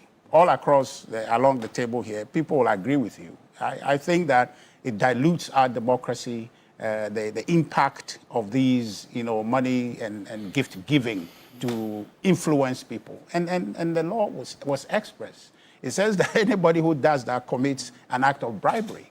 And so if that is a crime, then we should find a way to fight it. I want lawyers to tell us why we cannot find standing in court with that action consistent with 284. So I think that the NDC really has, they have to bow their heads in shame. I know this is just wrong. They themselves, a committee they put together, has found something to be untoward. But somehow the party is arguing that, because of the shortness of time to file with EC, and so therefore we're going to go ahead. We in Ayawaso East, we had an acclamation, we selected a candidate, we didn't do a primaries. So if they wanted, they can actually annul that election. In fact, there are members in parliament that have given them a pathway to doing that, annul it, and then you can do an acclamation. Even that day, you find a candidate, to come up. Because in the interest of advancing democracy, this is something that we need to deal with expressly. In the MPP, in the NDC. So it's not really a question of NDC problem per se. It's a problem that confronts our democracy, and the opportunity was presented. The country saw it. And so therefore, there was no way to hide it. And that moment, we need to rise to the occasion to deal with this matter expressly. And the NDC lost the opportunity. And that will be a blot on their history. And I think I agree with Matic Pebu to say that if our brother Baba Jamal, a good friend and a very distinguished individual, but yet his opportunity to go to parliament has become a serious bone of contention. Nobody likes that. What happened? We don't like it because it weakens our democracy. It takes away the sanctity of the vote to the highest bidder. How can we have a democracy like that? Who is Baba Jamal going to serve in parliament? His interest or the interest of the people he procured?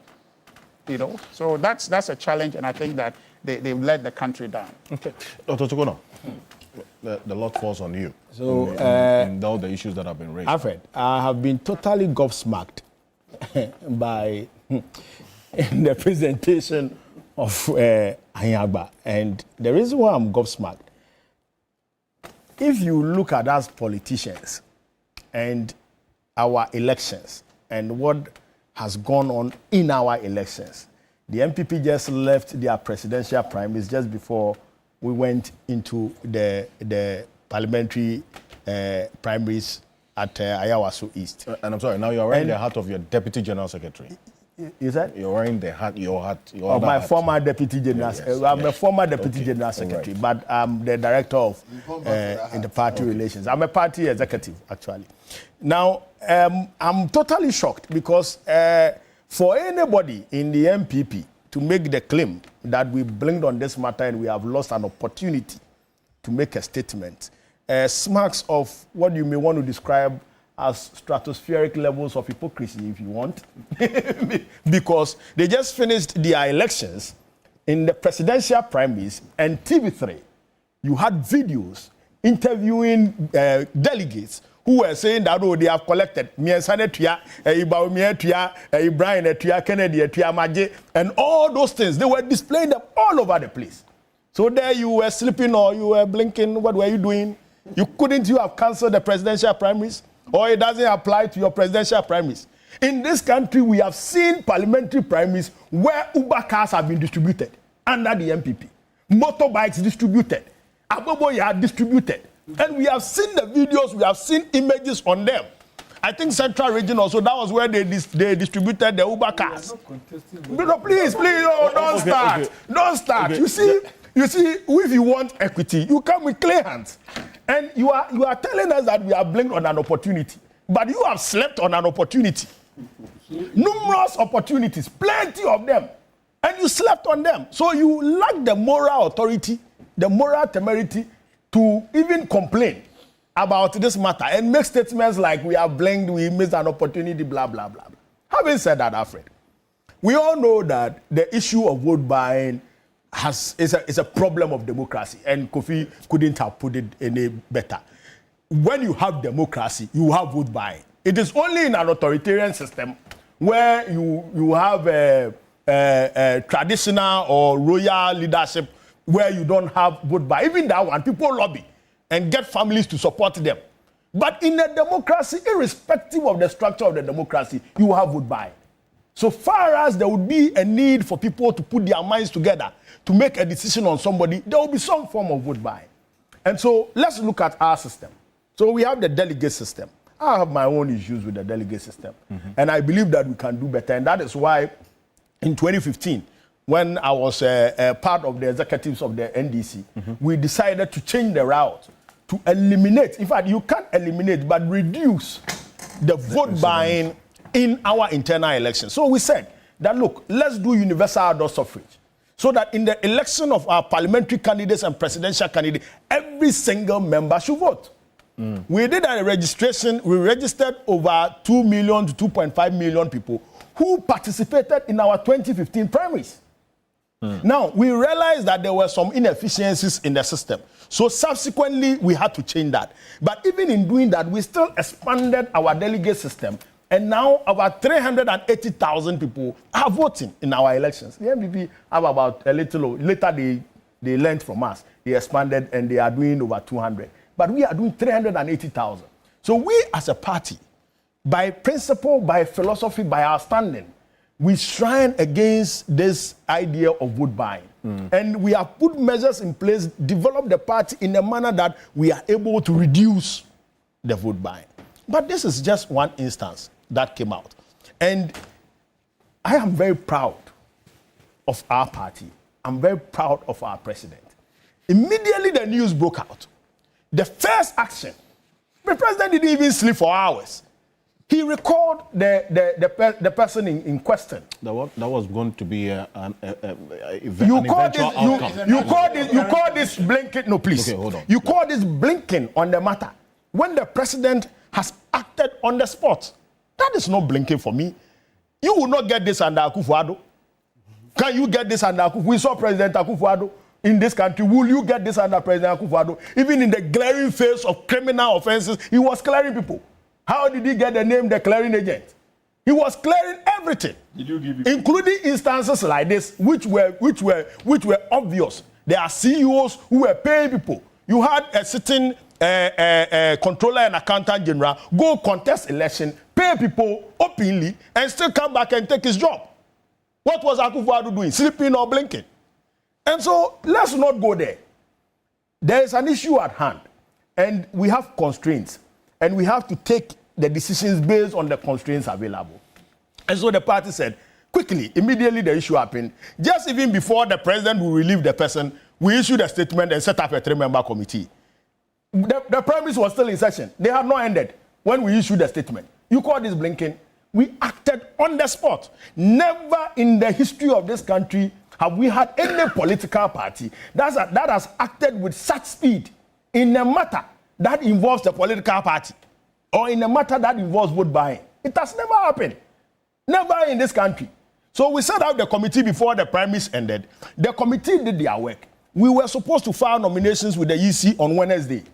The primaries was held on Saturday. The committee had Sunday and Monday to do their work. The committee submitted their report on Monday. Listen to this carefully. Tuesday, I think. Yes, no, Monday. They submitted their report on Monday. So Sunday and Monday, they had the days to work. They submitted their report on Tuesday, and we had to make a decision on that report. The filing was Wednesday. We have found them culpable. There were some allegations of, paying people and all that. We would come into whether those things constitute vote buying and all those things. But the committee said they are guilty of giving some incentives to the voters. So the party should punish them. In fact, the entire party agreed that we should even ignore the results. The majority issued a statement. All of them signed. All the regional caucus leaders signed that we should ignore the results. We got the report on Tuesday. Filing is on Wednesday. Tell me, if politically, morally, legally, we would be able to annul that results on Tuesday and be able to conduct another primaries or acclamation to be able to meet the filing deadline of Wednesday. Yes. Filing was Tuesday. Yes. But you see, we are legally constrained, one, because you can't open nominations, print ballot papers, conduct primaries in our party, please, in our party. That's why we are National Democratic Congress. Our party is a democratic party. We do not choose leaders for our people. We allow, please. We allow our party to choose the leaders. You must give the party the opportunity and the people the opportunity to elect their choice. You cannot elect the choice for them. Even in cases where we have done acclamation, what happens is that it is only one person that files. But you don't have the time to open nomination, go by your constitution, open nominations, people file, you do elections, print ballot papers, bring them together and vote and do the elections before you go and file on Wednesday. Do you know what goes into filing nomination? Do you know what goes into filing nomination? By law, Electoral Commission requires you to fill a form, get endorsement from all the polling stations and all the electoral areas before your form is valid. So you are telling me that I should go and organize primaries on Wednesday, open nominations on Wednesday, pick the nominations, organize primaries, print ballot papers, do the election, go around and collect signatures, and go and file by 5 p.m. on Wednesday. Who would do that? But you just ask yourself, does it even make sense? And so we are legally constrained. And remember that the Electoral Commission, upon the announcement of the death of the member of parliament, you have 30 days to organize the elections. Never in the history of this country has this been varied.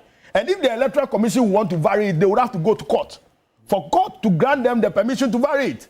So you are saying that on Tuesday evening, we should take the decision that we have annulled our primaries so that we go and beg Electoral Commission, that go and call your lawyers and use state money to pay them, so that they go to court and go and plead with the court, that the court will vary that provision that they have 30 days to do the election and change the dates for their elections program. You can't do that. No, but why did the committee So I sympathize with lawyer Martin Pebu.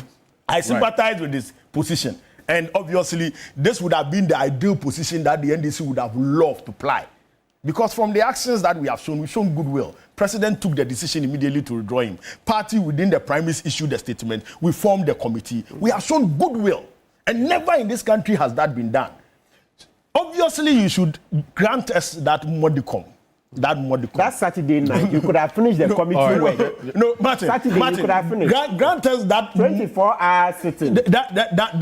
Grant us that modicum of, please. Grant us that modicum of wisdom, of even respect, that at least the NDC has shown some goodwill, some small goodwill, that we are willing to act on this matter, and that if we were not constrained by the law, we wouldn't have taken. And look, we didn't take a decision politically motivated. We took a decision because, well, we considered, one, the moral grounding of that decision, the legal restrictions or constraints of that decision, and even the political constraints. And so we had to take a very difficult decision. Thank you. And owing to that, we didn't leave it there. We said, look, the others that were implicated in the report, some of them are government appointees. So we have requested that action is taken on all of them. Beyond that, we have extended the committee that we set up to look into how to prevent future occurrences. And that is the kind of commitment we want from political leaders. And this is something you could never dream of under MPP or in MPP. You understand? And so let's not get Richard Ahiagba. Come and play all good. The angel. Oh, you missed the opportunity. We could have done that. We could have done that. Please, we were constrained.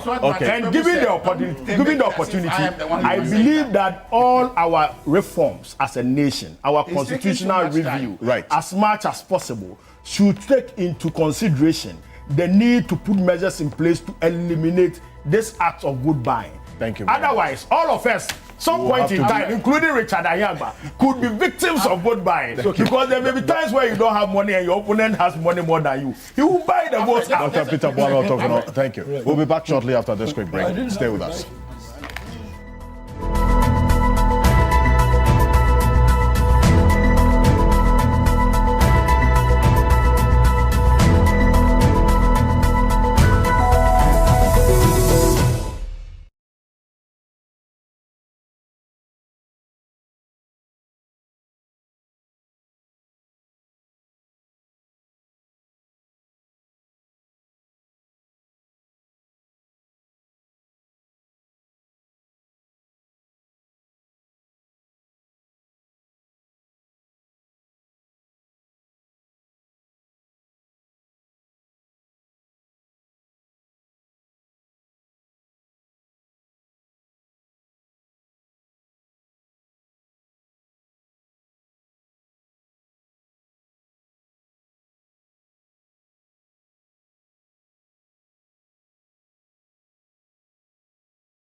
the long and short of the report was this, that inappropriate conduct was exhibited by virtually almost all the candidates.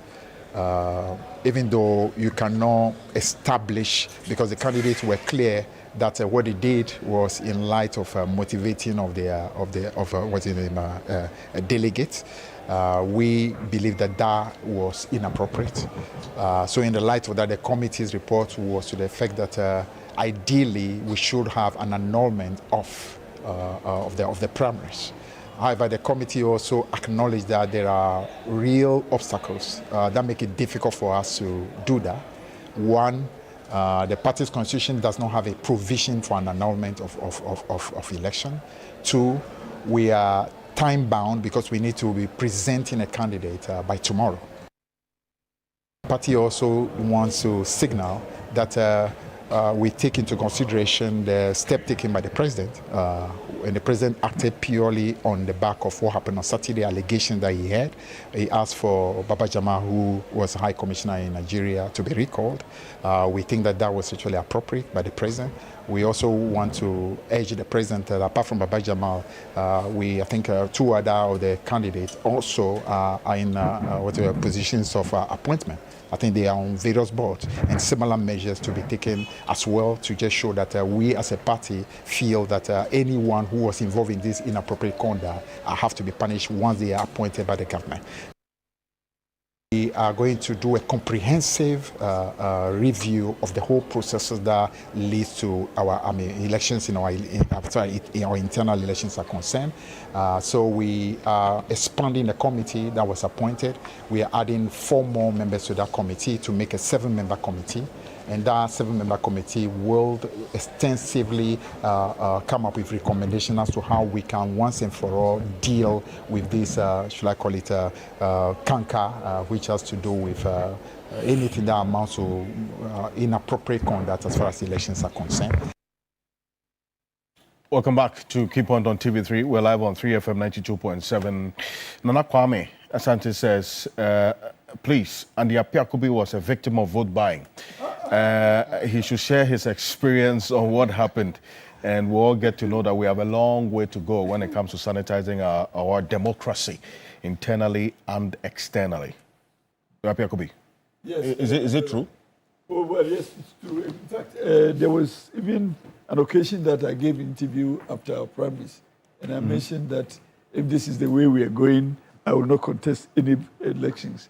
And indeed, all of us, in fact, come to think of us, all of us are guilty.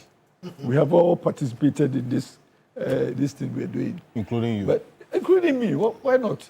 Right. So it would be hypocritical for me to say that this particular one was bad, but what I probably did and others did, they were all right. No, they couldn't be.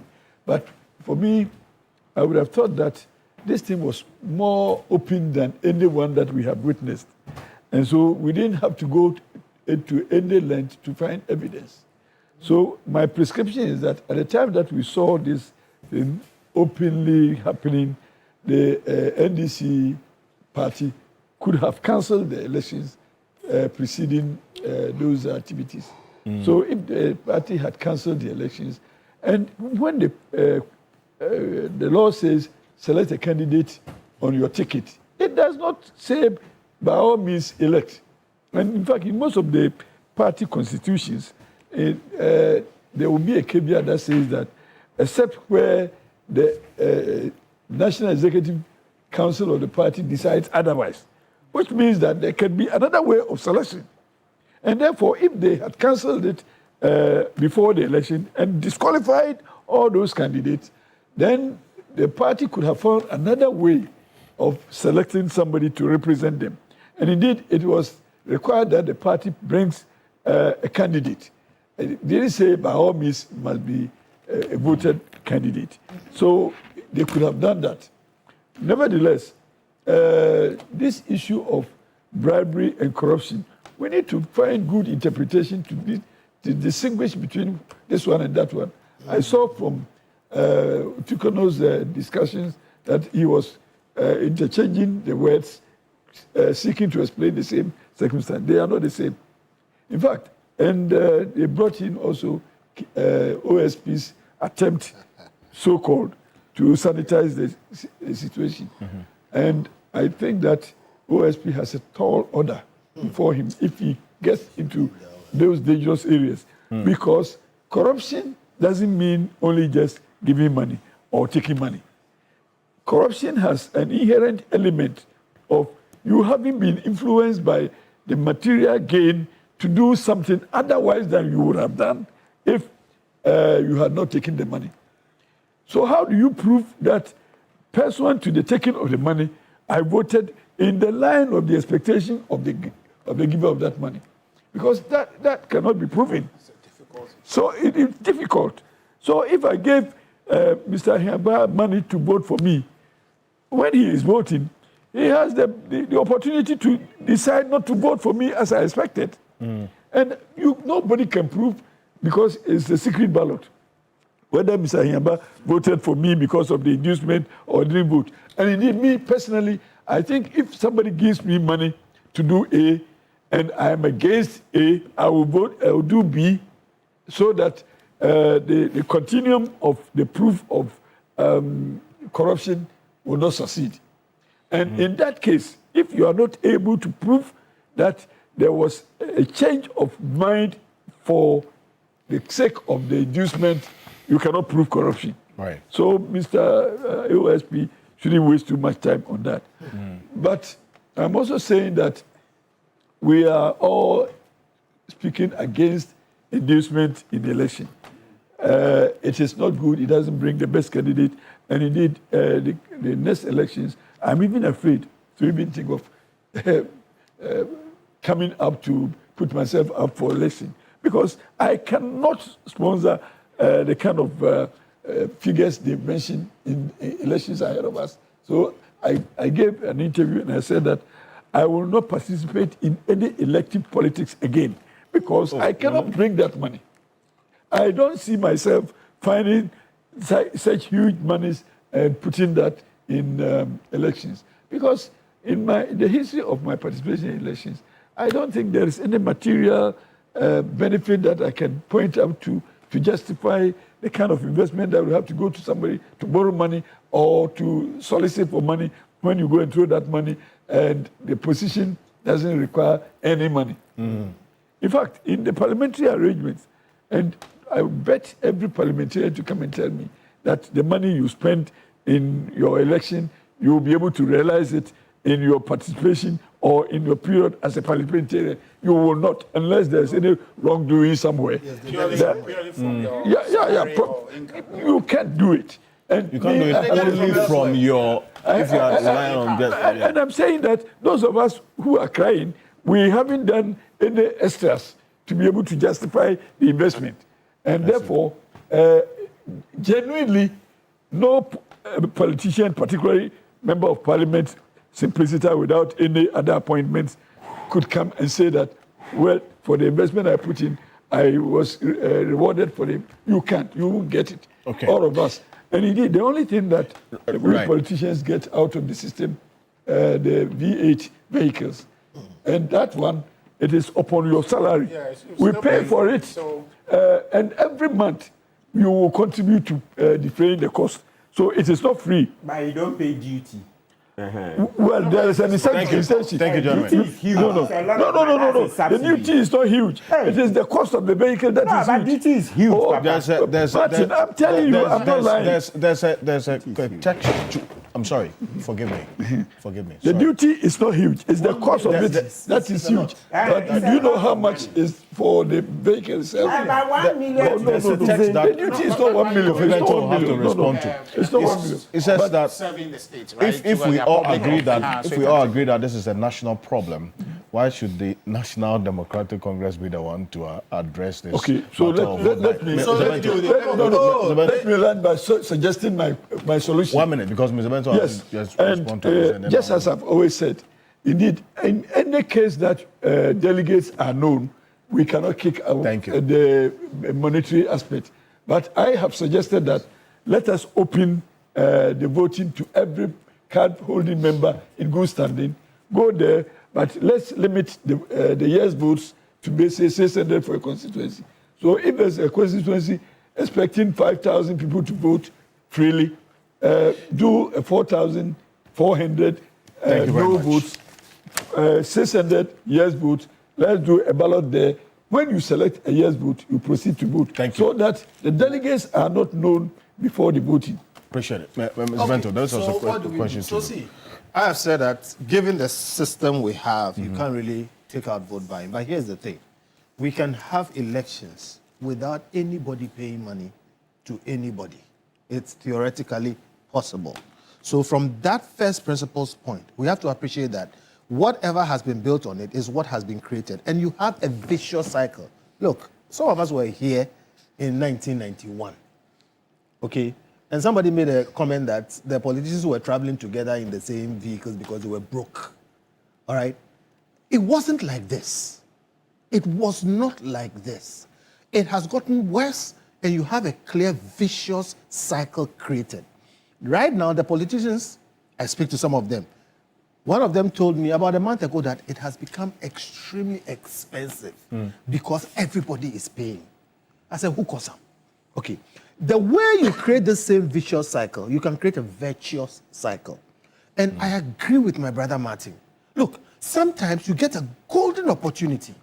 Okay, the universe conspires to give you what you need or want, and you won't get it in any other way. In this situation, it happened. One, you had a situation where Musa Dankwa's projections, because of how accurate Musa Dankwa is, and if you remember, 2 weeks ago, I made a point about October surprise. Absolutely. That pollsters can tell you, based on the science, where things are going. But there's always an October surprise. And the way it happens is that it happens so short a time that the pollsters couldn't have captured it. Sure. And it has such a serious effect that it will change what the pollsters are saying. That is what Baba Jamal did.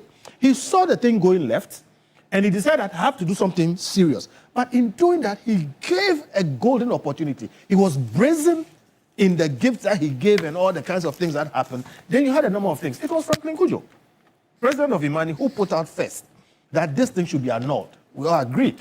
Okay. Then the president comes and says, yes, this was wrong. Then you have parliamentarians come and say, this. The whole country saw it. It was a golden opportunity. And again, Martin said something which I want to emphasize. See, sometimes you trade something for something that is more valuable. Okay. In this situation, NDC does not need that seat. Yeah. They could have traded that seat, okay, for that moral high ground of saying that, look, this was wrong, and so we are turning it off. And it is the party's candidates. They could have said, we have cancelled this election because of A, B, C, and the evidence was there, and said, we are letting this person go. Yes. Yeah. That was it. So you see, you could have created this virtuous cycle, and then you push it to MPP and say, next time it happens to you, to do this kind of thing. All right? So look, we should just work towards a better or a higher standard. And once in a while, when we get opportunity like this, let us use it. They missed a very, very good opportunity. Again, Martin is right. Look, as Kolondo, a force. He has struggled. His friends will tell you. You know, so some people are like, oh, Charlie, this guy has hustled. But he is going to constantly be under this cloud. Yeah.